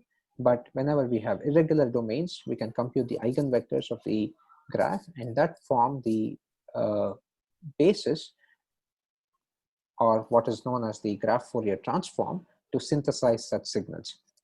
The sign transitions of the eigenvectors in general increase with the eigenvalues. So this can be extended to more interesting manifolds or meshes. In this case, what we have is a sphere, and if I do the same exercise of computing the eigenvectors and plotting the eigenvectors on the sphere, what I get is a DC, a smooth variation around the neighborhood, and low pass to high pass signals. Similarly, for this example, where we have a metal plate with a cavity, what we can do is we can compute the eigenvectors for this particular graph mesh and plot the eigenvectors on this mesh to get the low pass to high pass different oscillating modes for these meshes that we have here. Now, this forms the basis for all the signal processing problems, such as sampling solving inverse problems, denoising, and so on, by exploiting the fact that the Laplacian matrix gives us the eigenbasis, or it gives like a Fourier-like oscillating modes or Fourier-like basis for signals that are defined on the graphs, on such graphs. As I mentioned before, when we have signals that are defined on graphs, it is not useful to process, it is not useful for us to look at signals without taking into account the underlying graphs. Or in other words, we would like to have some kind of a property that connects the signal to the underlying graph. And one such model that explains the signals that are defined on graphs is the smoothness model, or the total variation based on the quadratic norm induced by the Laplacian. And what this norm quantifies is the following. For example, if we are in Euclidean space, if we compute a 2 norm, it is going to give us the length of the vector. Now, the total variation norm induced by the Laplacian is going to give us this length of this vector on this graph. So it is a 2 norm induced by the Laplacian matrix. And what this measures is how it measures the variation of the signals in the neighborhood and tells us how smooth the variations are. For example, if I take a signal which is an all-one vector, which does not have any variation at all, it is a DC signal, then from what we saw before, L times 1 would be a 0. Similarly, the total variation would be 0. Now, if the signal varies a lot, this would give us a high value. So what we are trying to quantify is how much the signal varies over that graph. Here is an example to illustrate that. What we have is a signal defined on this graph, an example graph here. In black, we have the signals. And in blue, I collect the differences across the edges, And what we see here is whenever there is no difference, 0 minus 0, I get a 0. But here in this case, I have a variation across this edge, hence have a value 1, and so on. Now I accumulate all these differences. I get a sum of squared of differences across the edges to be 1. Similarly, if I had an all one value, I get all zeros, and summing zeros, I get a 0. If I have completely different values in each node, then this would be all these zeros would be some non-zero value, and I'm aggregate non-zero positive value, and I'm aggregating those non-zero positive values that would lead to a high quadratic norm. So now the smoothness is something that we will use in the later half of this talk, where I introduce how do we impute missing entries. So we'll make use of this information to impute entries by forcing the imputed signal to be smooth on a graph. So now, after setting this context of smoothness, defining what a Laplacian matrix is and what a graph is, now we will try to introduce what is known as a graph neural network, which is an emerging area. Comes under different names: graph convolution neural networks, graph representation learning, graph convolution neural networks, or geometric deep learning. So we will be referring to all these and try to give the concept behind graph neural nets at a very high level. So what we see here is an example of a graph neural net. There are many variants of graph neural nets, of course. So as you might know, neural nets are commonly used nowadays to solve inference problems where there is no generative model, or the underlying optimization problem is difficult to solve. but there are a lot of examples that can be used for training the networks, and we can learn from examples and solve complicated tasks. And the advances in the computation power that we have with all the GPUs and the abundance in the examples, especially with images, speech, are making these neural nets really successful. So we try to what we try to do here is try to extend the neural networks and the concept of neural networks to handle data sets which are not images or which are not speech, where the underlying domain is time, but to generalize it to solve inference problems, mainly signal processing problems for graph data. And what we see here is here we see an example graph, and what a graph convolutional neural network, we'll see that a bit more in detail in the next slide, does is to aggregate the local information available around the node and learn node embeddings. So here, if we have 10 nodes, then there are features associated with each node. And what we want to learn using such a neural network is to have a compact representation for each node, which are called as node embeddings. And these node embeddings can be used to solve signal processing problems like prediction, classification, clustering, signal processing / machine learning problems. And an example of such problem is, there are 3 examples that I've listed out here. Some of the common examples within machine learning over graphs are the following 3 examples, where we have input features, attributes associated to each node, and or a few nodes, and we want to solve the following one of the following problems that I've listed here. For example, in node classification, we might have features or labels associated to few nodes, and we want to impute the missing labels. Or in case of link prediction, we might have links for many pairwise links, but there could be many missing links. Now we want to use a neural network and form an estimator to predict these missing links. Similarly, in case of a graph classification, we might have this typically occurs in computational biology, where we can have different graphs, and each of them have different labels. Now, what we want to do is we want to classify these graphs based on these labels, and the classifier that we want to come up with is typically obtained by training a neural network, which could be a graph neural network, because the underlying structure in these data sets are graphs. So these are not images like what you might have seen, and we don't want to use a convolutional neural network, but try to extend the convolutional neural network to solve learning problems with such data sets.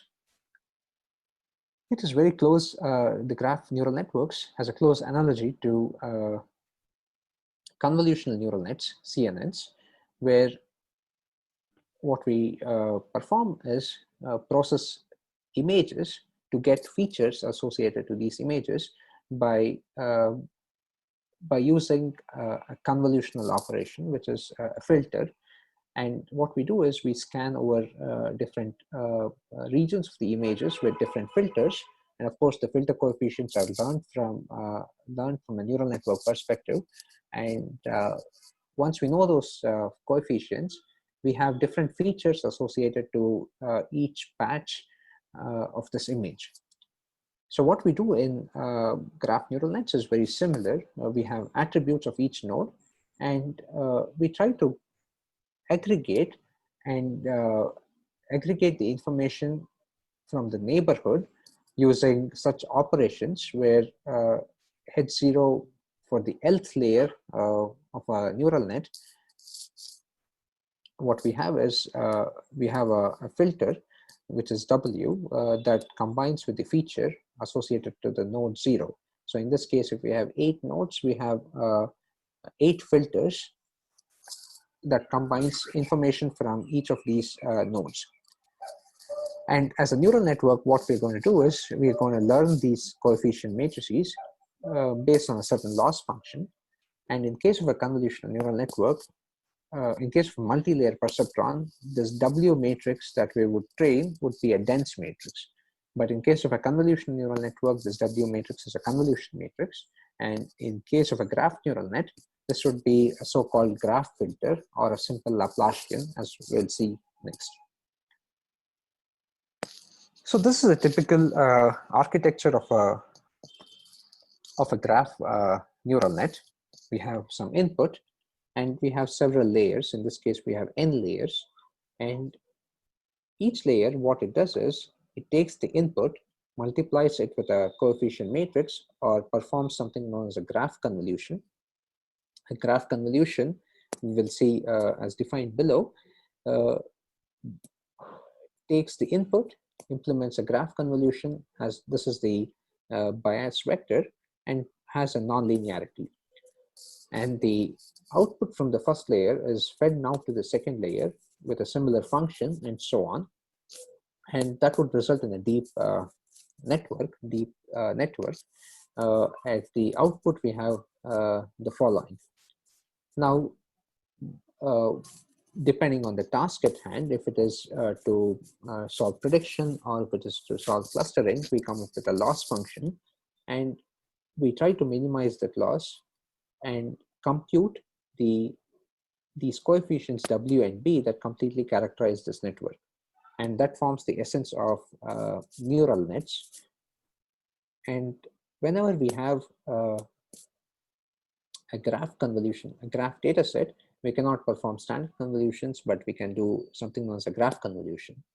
Now, in simple words, what a graph convolution does is what we saw here. It takes the information from the neighborhood, which could be taking information from one hop neighborhood, which is like a first order filter, or aggregating information from a 2-hop neighborhood, which is like a second order filter, and summing all these informations as we see here.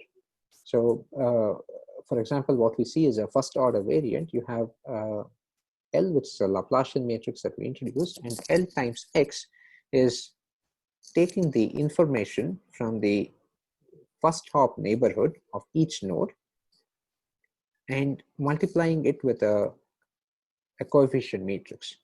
So this would be an example, a very simple example of a graph convolution operation where we use a first order filter to implement the convolution. Similarly, we can have more complicated filters related to the Chebyshev filters in classical DSP, which gives us a kth order filter. So I can have a first order or a higher order filter, and the coefficients associated with the filters are the training parameters that we learn in the network. And this can be done for different tasks. So whenever we have data sets that are sequences that vary over time, then it is common to use something known as a recurrent neural network. So what we see here is a dynamic point cloud that I mentioned before, where we have this point cloud data set that is varying over time. In such case, we have to build some kind of a memory into the system. In such cases, in recurrent neural networks, the operation is very similar. We have a graph convolution operation for a signal that is at time t. We also have some memory unit here, which takes the memory from the previous feature and a constant vector. And what we are trying to do is we're trying to get node embeddings, ht at time instance t, compared to this neural network. We don't have different coefficients per layer, but all these coefficients in all these layers just collapse to one box, and we reuse the coefficients W and B, and that is a recurrent neural network architecture. And whenever we replace whenever we use a graph convolution, in this case a first order filter that we saw here, what we get is a graph recurrent neural net. And now, when is this useful? So whenever we have such 3D point clouds, if we want to predict what is the next frame, so I have observed xt, perhaps I want to predict what is x hat of t plus 1 going to be.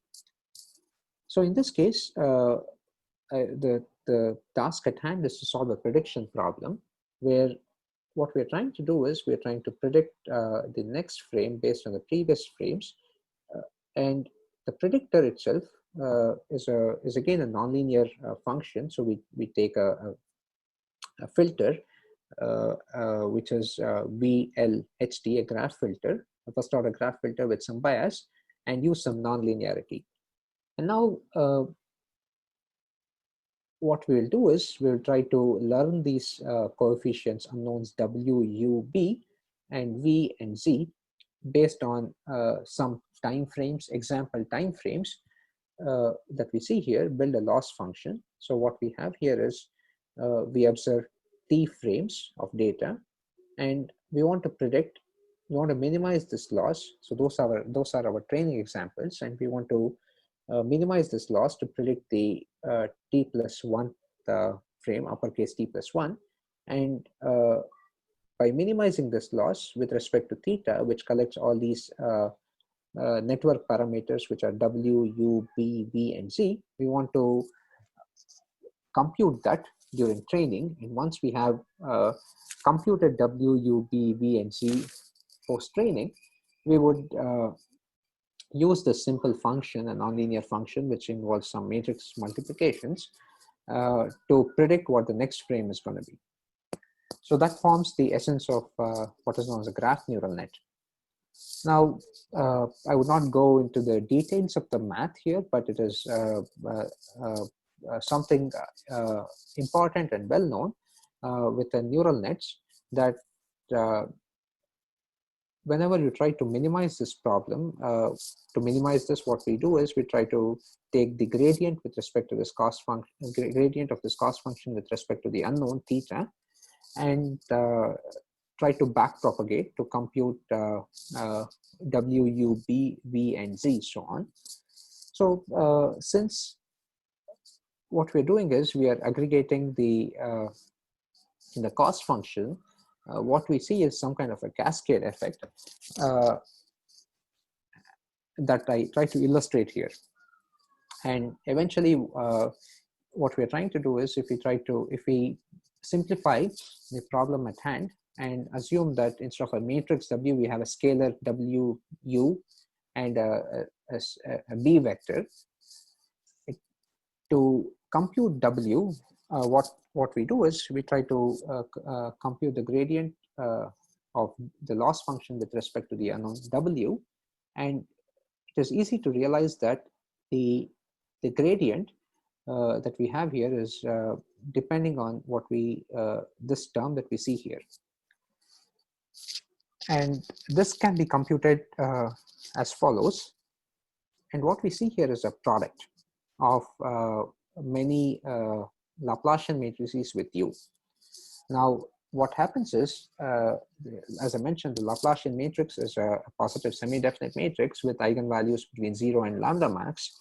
And suppose the lambda max of L is less than 1, the gradient will start shrinking exponentially, right? So the gradients will become very small. And if this is greater than 1, then the gradients will start exploding. And as a consequence, this is going to result in numerical instability, and that will not allow the training to happen. To handle this issue, a standard technique that is done in practice is to introduce a weighted residual connection. That what it does is it introduces two new trainable parameters, alpha and beta, and adds a residual connection between the past input and the current output as follows. So what we see here is before what we had was H. We replace that with H tilde and multiply H tilde with alpha and HT minus 1 with beta. So I introduce an additional memory here that is and two new parameters alpha and beta, and this is similar to what we saw before. So what we try to do is we try to introduce two new parameters and also learn the parameters such that the gradients that we had here will be stable. And what we can show is by a good choice of alpha and beta, the gradients will be stabilized, and that will allow the training.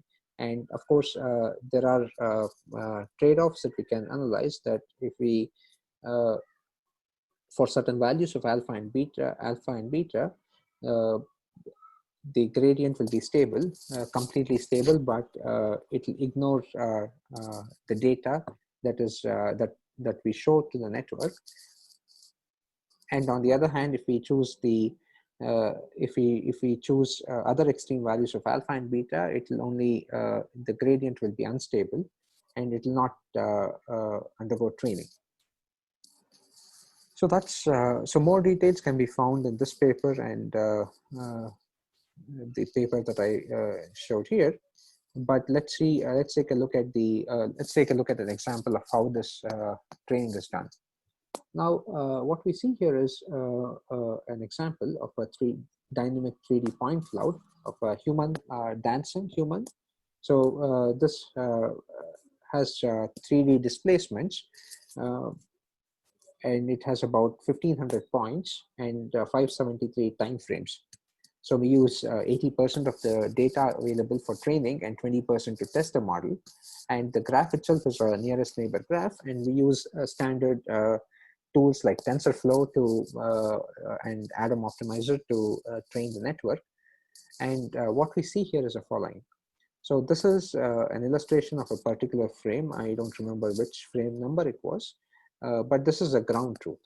Now, what we see here is different techniques, say a standard LSTM, these are standard recurrent neural network techniques that are used to predict this frame based on the observations up to a previous time frame, so t-1. And what we see here is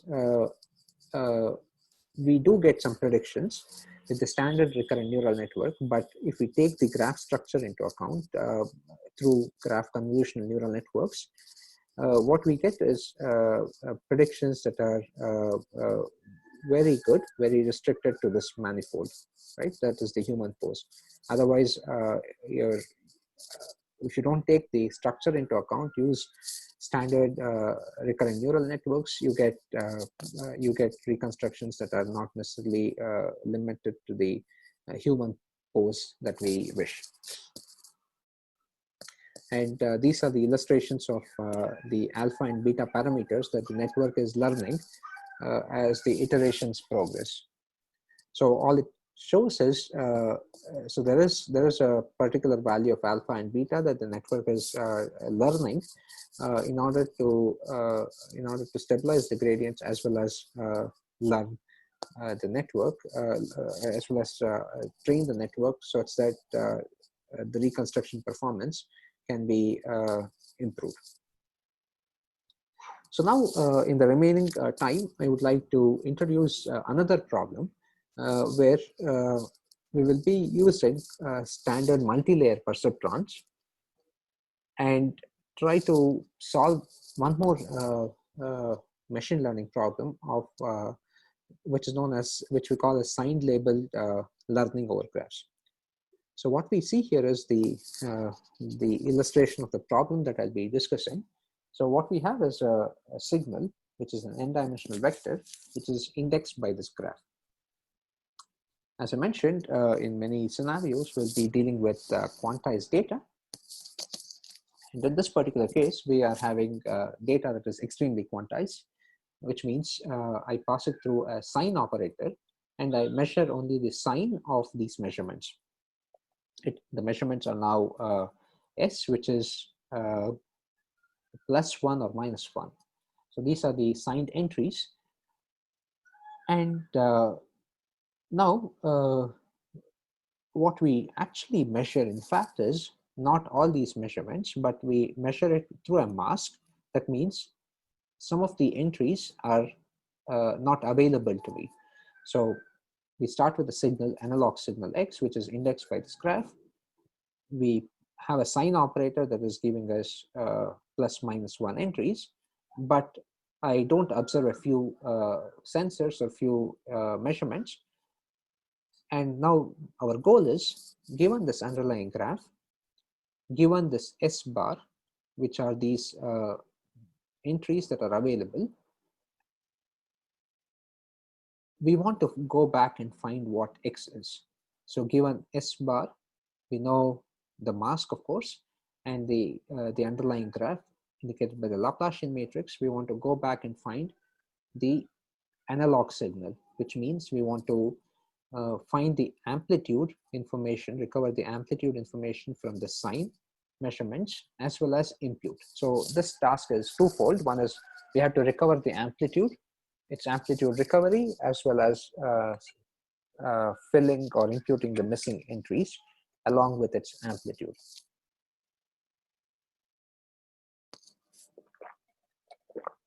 So this is a very important signal processing problem whenever we deal with quantized information. And the underlying solvers, the traditional solvers, are highly complicated. And this is when we can leverage from machine learning or deep learning tools. If we have a lot of examples, we can train a network to perform and solve such nonlinear, non-convex optimization tasks for us. So what we'll try to do is we'll assume that we have a set of training signals, which means we know S bar for our examples. We know the associated mask with which we try to observe the signal. We want to send this to a black box, and we want to learn the examples in that we want to learn the network parameters using these examples and infer for all these R examples what is the continuous label. So that is the task that we want to perform. More details are again in this paper, but I try to give a overview of what is going on here. So as I mentioned, if you want to use optimization techniques to solve such problems, typical approach is to form a cost function, approximate the sine function with something that is more smooth, like a tan hyperbolic, and some regularizers that is going to promote smoothness on the graph, as we saw before, because we are interested in recovering signals X that are smooth over graph. That means they do not vary too much across edges. So if you see here, there is almost no variation in terms of sign here.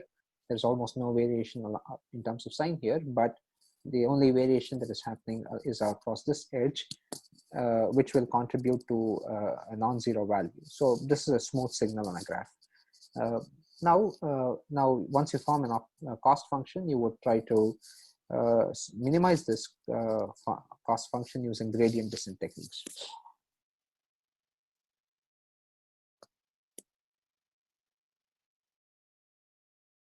Okay.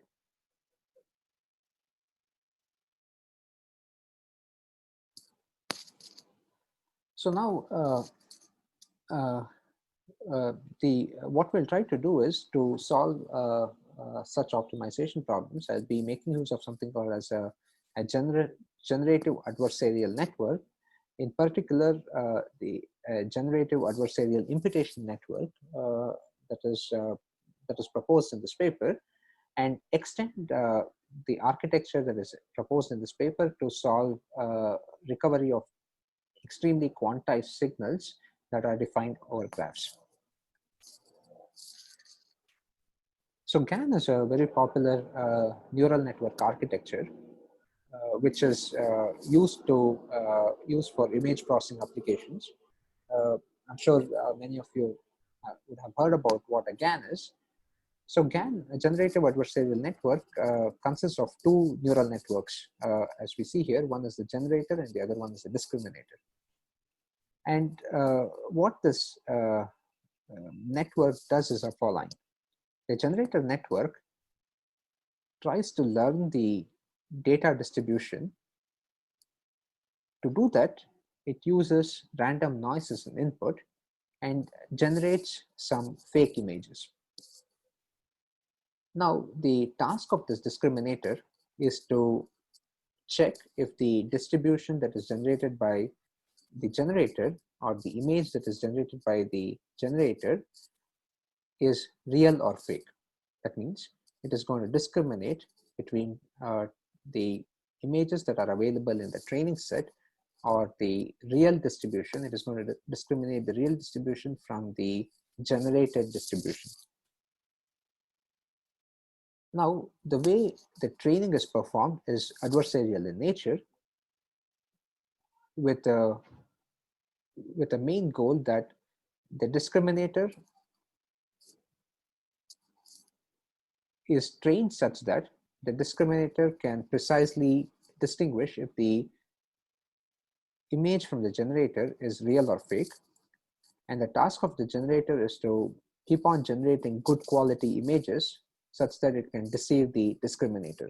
So there is a tight coupling, which is adversarial in nature, between these two networks that will allow eventually the generator to generate very good images, very good fake images that the discriminator cannot really distinguish.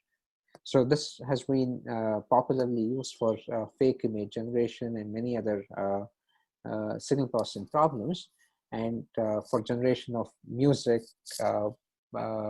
videos, and generation of fake facial images of people who do not exist. So now we want to use this network architecture to solve our signal imputation problem that we saw here before, and try to see how we can extend this from images to graph datasets. So in other words, what we propose and solve is the following. We have a generator network that takes the observed signals S bar as input, and wherever we need to impute, we use noise to drive this generator network, and the output of this generator would be X hat, which is an estimate of the analog continuous signal.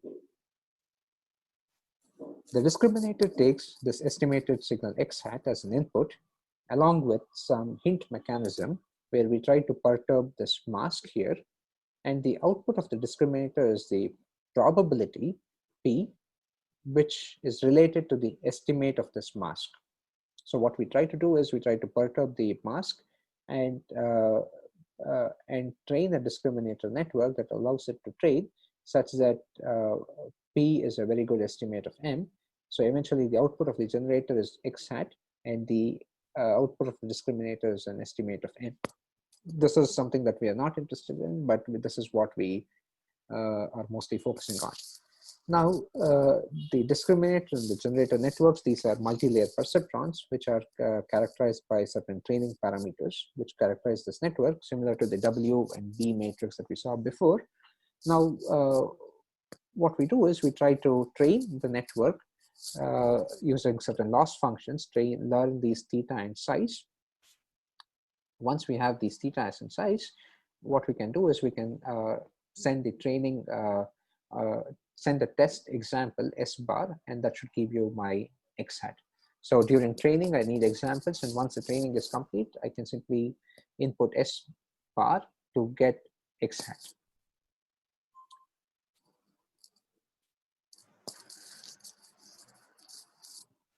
So this is already what I explained.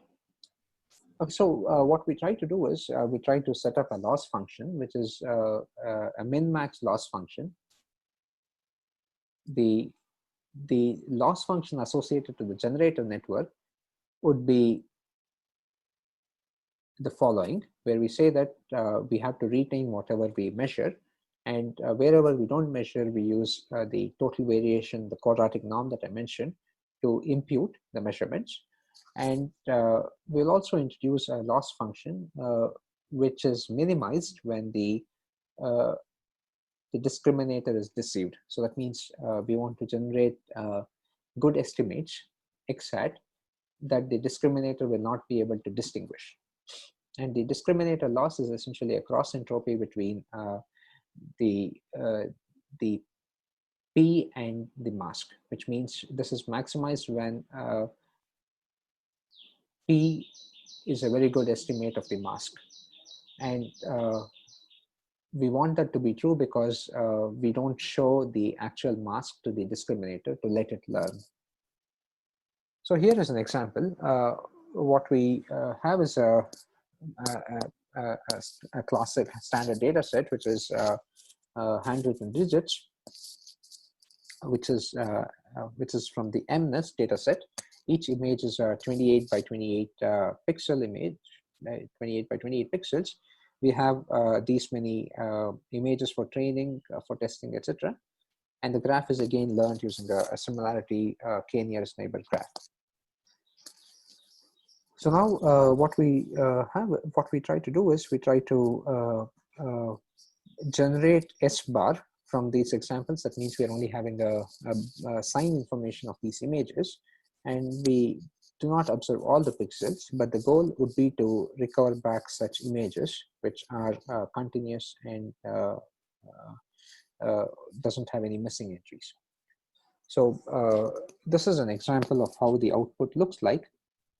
These are our observations, which have a lot of missing entries, and the digits are not clearly seen here. And what we try to do is try to impute. So this is how the ground truth looks. And as you can see, as the training progresses, as the network is trained, it tries to replicate exactly the ground truth image, where it is trying to fill the missing entries and also denoise, fill missing entries, as well as from 0, 1 observations or -1, +1 observations, it is giving us back the grayscale image that we see here. And these are this is the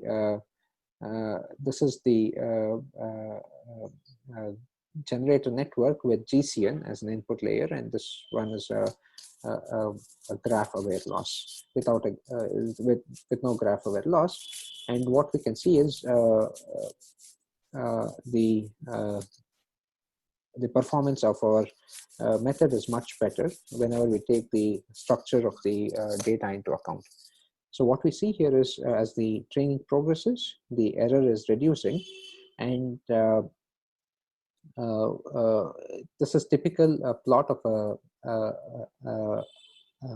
GAN, where we have the generator with a much lower cross entropy and a discriminator with a much higher cross entropy. That means generator is able to deceive the discriminator. Whereas whenever we do not take the graph structure into account, since we have a lot of missing entries and only the signed observations, the classical GAN imputation network will not perform well, where we can see that the cross entropy of the generator is higher than that of the discriminator. That means the discriminator is always able to tell which image that is generated by the generator network is fake or true. So this is this is the typical plot that we would expect from a good generator adversarial network architecture. So these are some more examples, and what is interesting to see here is the classical gradient descent that we mentioned before using a tan hyperbolic function. If you do a gradient descent, what we see is the error is as the iterations progress, the error would drop, but then it would start increasing at some point. And these are the errors, mean square errors associated different methods, and the gradient descent itself has a higher error. And whenever we leverage the underlying graph architecture, we get much lower errors, which is 0.36. And this is something when we don't take into account the graph structure itself. So this is based on the loss with the total variation, quadratic total variation induced by the Laplacian. And in this case, the observations, we have 50% of them are missing.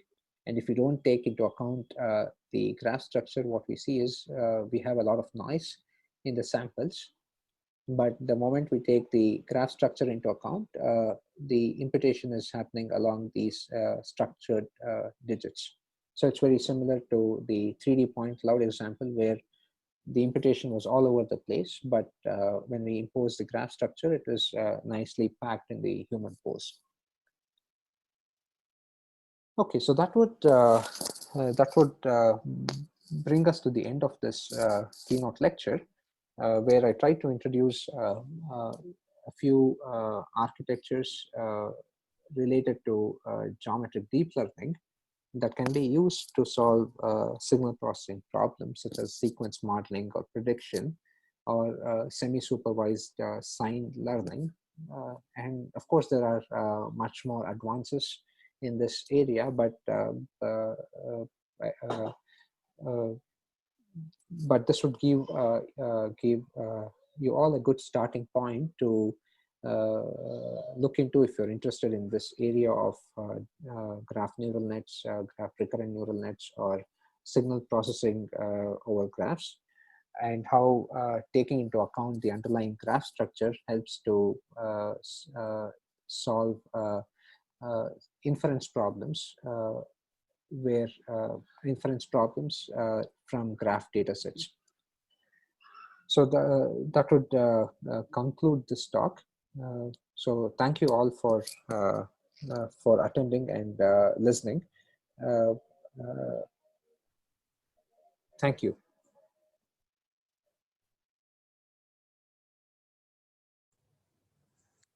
Okay, thank you very much for the attention. Now I think we can start the question and answer session. I would like to invite the audience if they have some questions. At the moment, we haven't seen any questions in the question and answer box and also in the chats, but you can always raise your hand in case you want to ask question.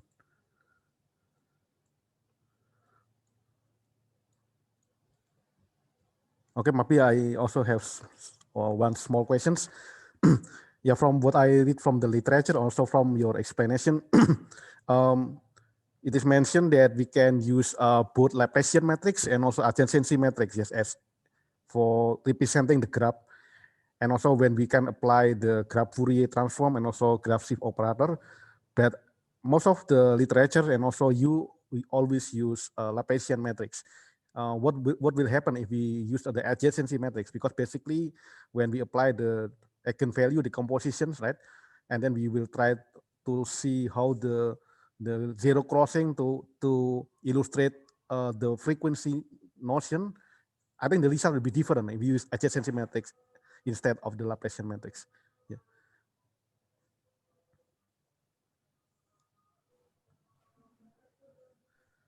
Can you still hear me? Yeah. Yes. Okay. So, indeed, there are two schools of thoughts in using a good representation of a graph, which could either be a Laplacian matrix, or there are many more variants of a Laplacian matrix, like a normalized Laplacian, combinatorial Laplacian, and so on. And the other school of thought is to use the adjacency matrix to represent a graph. So unlike time domain, where the underlying representation of a signal, which is, for example, for a periodic signal, it's a circular matrix that is fixed. Here, in the setting of graphs, there are multiple representations of the same graph. It could be either Laplacian adjacency matrix, and as a consequence, the frequency interpretation will also be different. That means if I do an eigendecomposition of a Laplacian matrix, I'm going to get a different spectrum. And if I do an eigendecomposition, if at all the adjacency matrix is diagonalizable, that will have a different spectrum.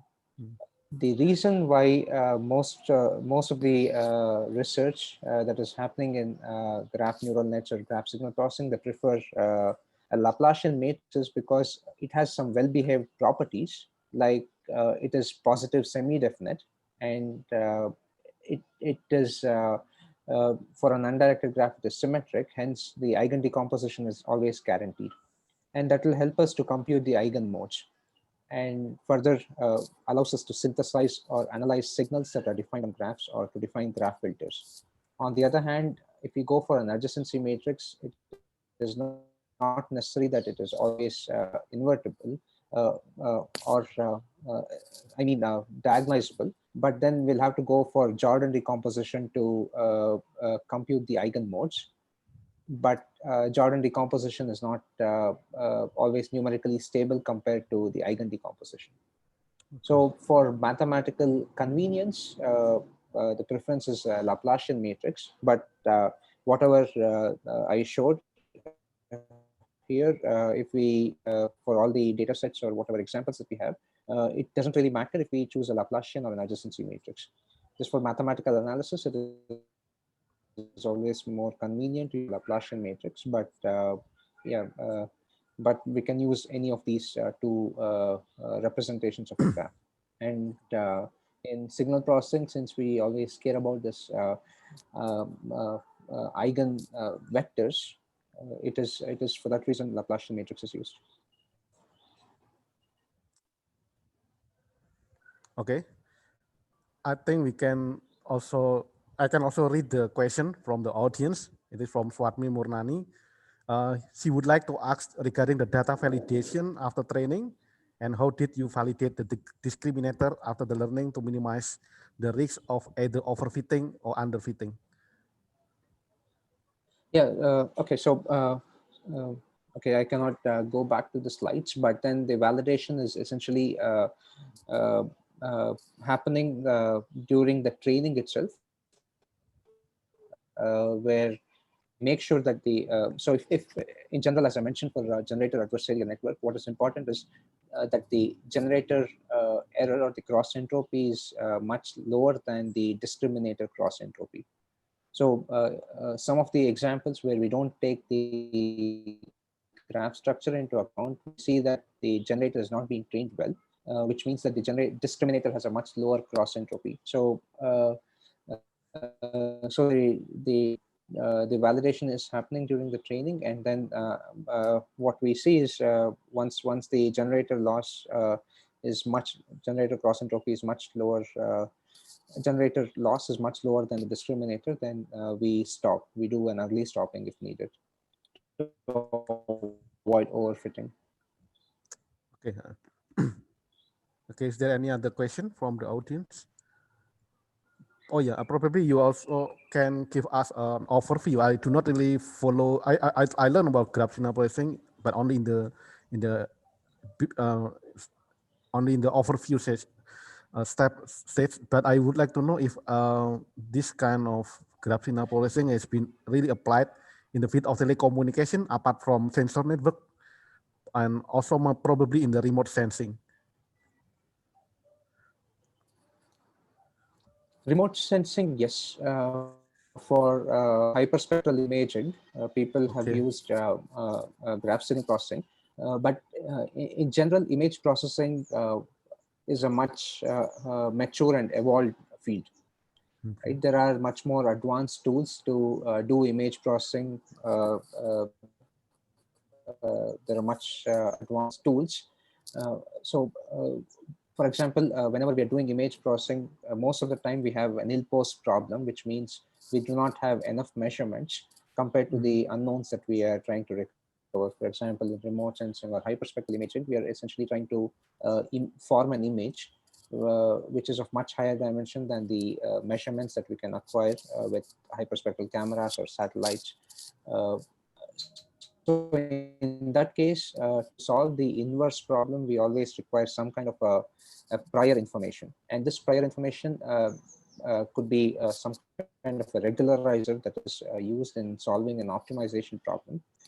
And so far, before graph signal processing, the priors that have been used mostly are L2 norm, sparsity, low rank, etc. So these are the typical priors which try to provide extra information added to the measurements that you make.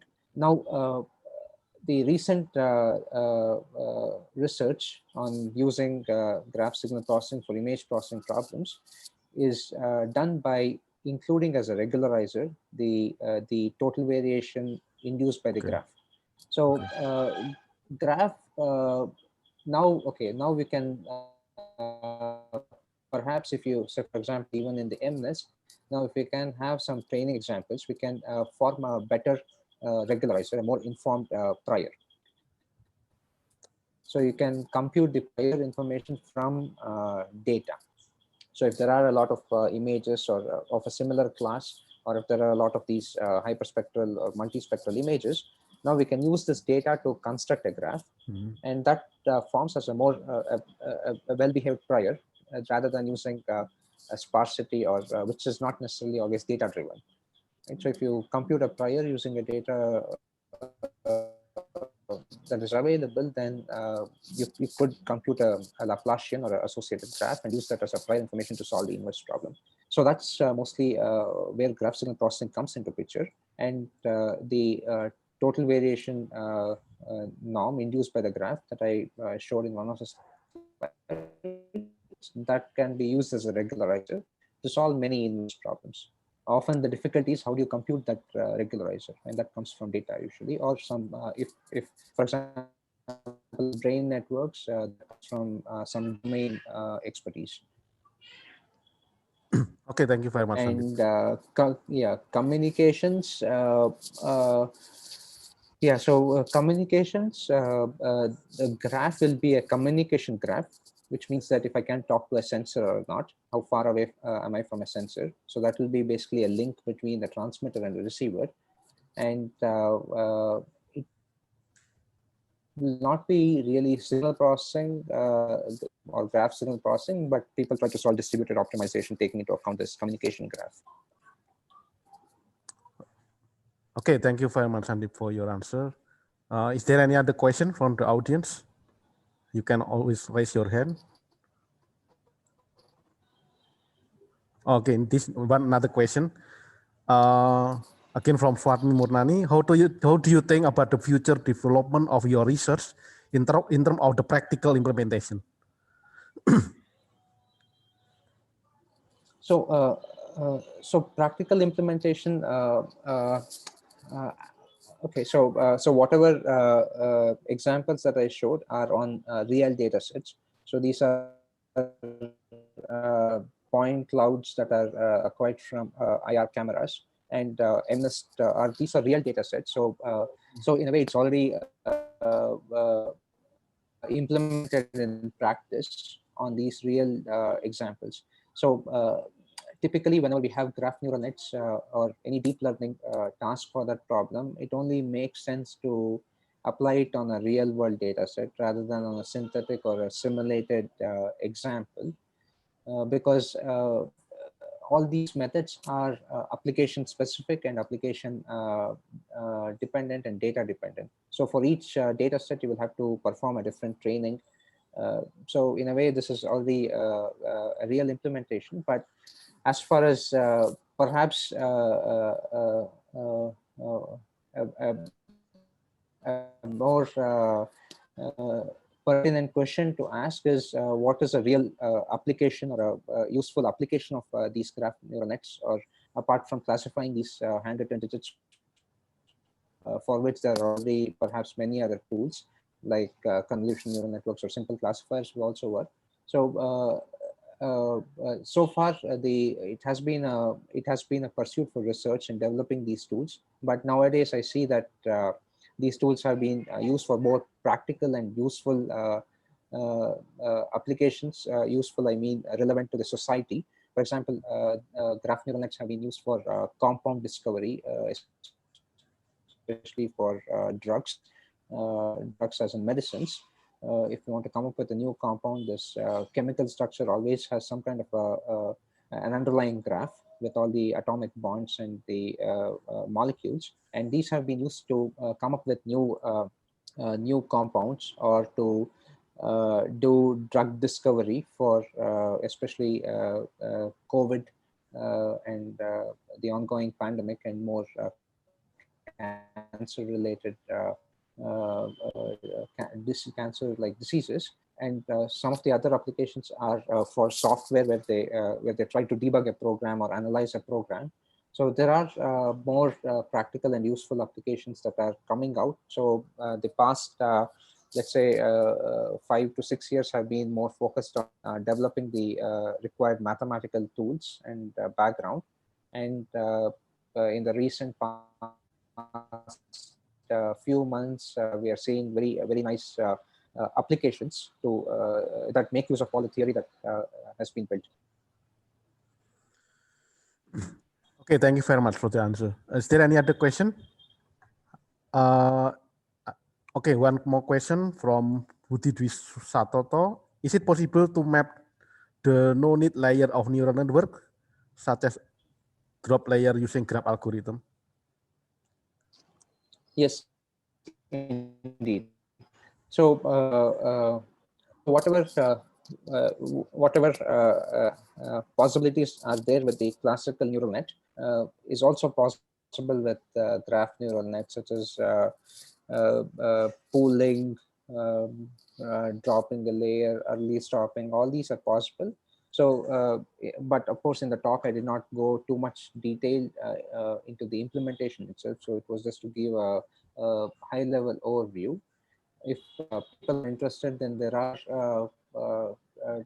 libraries such as Stellar Graph and Deep Graph Learning, which offer tutorials where these are simple modules that you can call, like if you want to add a new layer or if you want to have a particular implementation. These are already available, and implementations are there in TensorFlow, Keras, PyTorch, the standard platforms that are used to train neural networks.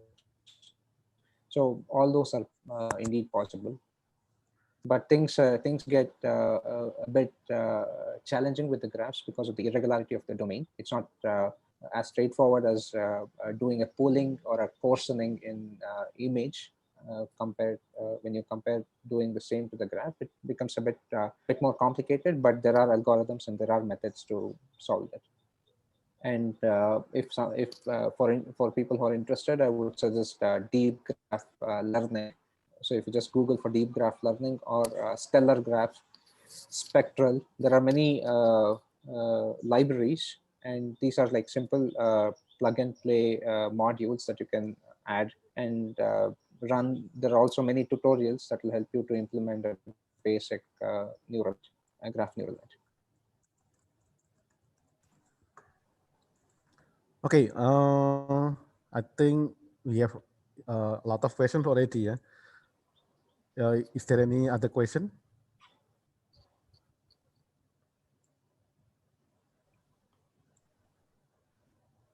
Yes.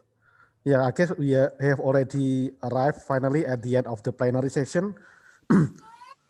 Okay, and there's one more question in the chat box. Based on your cases, for graph structure with more complexity, is it possible to use anything other than nodes and edges? In the chat. Yes.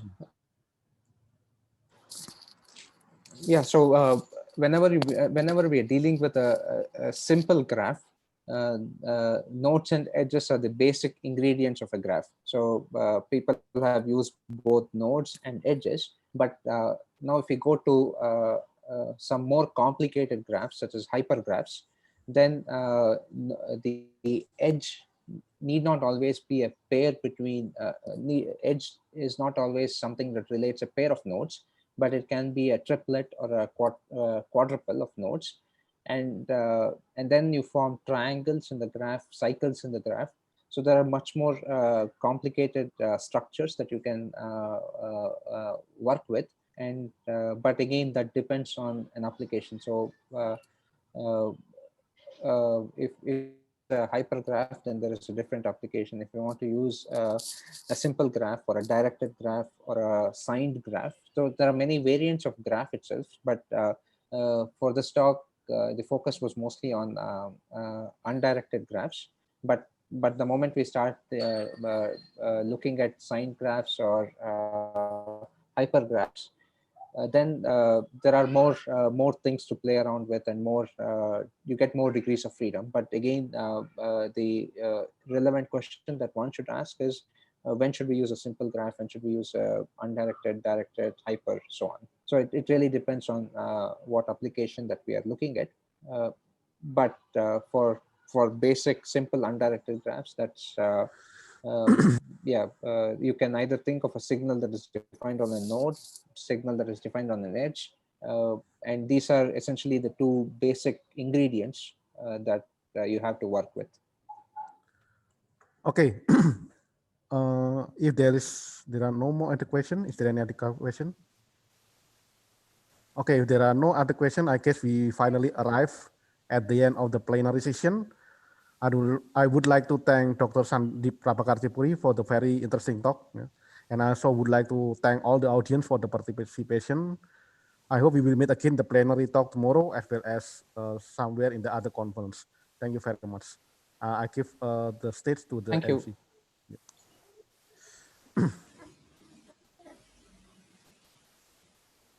Okay, thank you, Dr. Doni Ariananda, and also Professor Sundip from Indian Institute of Science. And ladies and gentlemen, we have come to the end of today's program.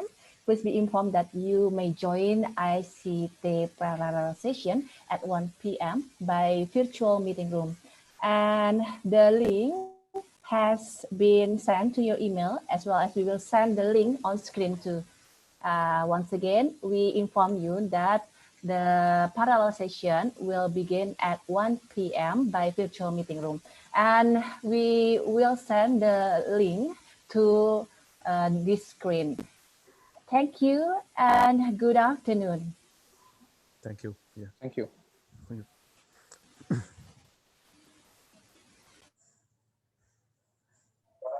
Thank you, Prof. Sundip. Thank you. Dr. Doni. Thank you. Thank you. Thank you, Prof. Sundip. Thank you. Thank you, Pak Doni. Yeah, thank you. Makasih.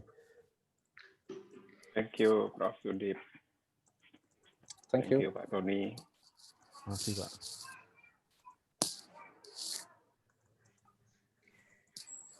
We use the different link, right, for the next session? Okay.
I prepare for my future.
I'm proud to be part of this institution.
Jurusan Teknik Elektro dan Teknologi Informasi merupakan langkah awal saya untuk mencapai puncak tertinggi cita-cita serta harapan bagi masa depan saya. Dan saya yakin pintu kesuksesan terbuka dan menanti saya. Saat ini saya bekerja di sebuah perusahaan teknologi informasi yang mana saya menjadi bagian dalam proses pendiriannya hingga saat ini memiliki ratusan klien di seluruh Indonesia. Mendapati apa yang saya lakukan ini memberikan manfaat bagi banyak orang merupakan hal yang sangat luar biasa. Untuk itu, terima kasih saya ucapkan sebesar-besarnya buat jurusan Teknik Elektro dan Teknologi Informasi yang telah memberikan kesempatan saya belajar, juga untuk para jajaran pengurus beserta dosennya. Semoga jurusan ini semakin jaya.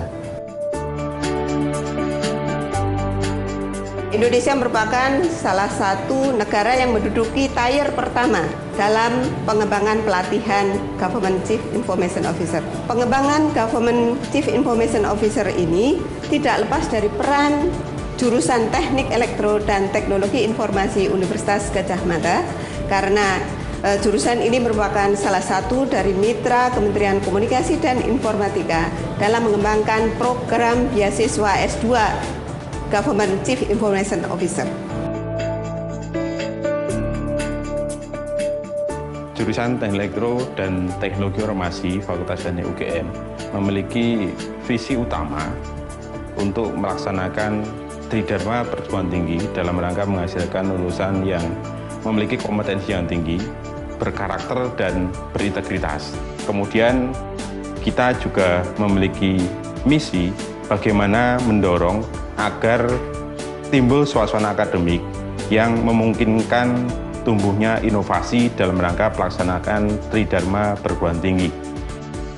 Kita berharap ke depan masih ada dukungan dari semua stakeholder, baik dari alumni, dari perusahaan, dari mitra-mitra yang selama ini telah kita jalin, supaya terus mendorong agar kualitas baik di bidang pembelajaran maupun di bidang penelitian bisa terus kita kembangkan di masa yang akan datang.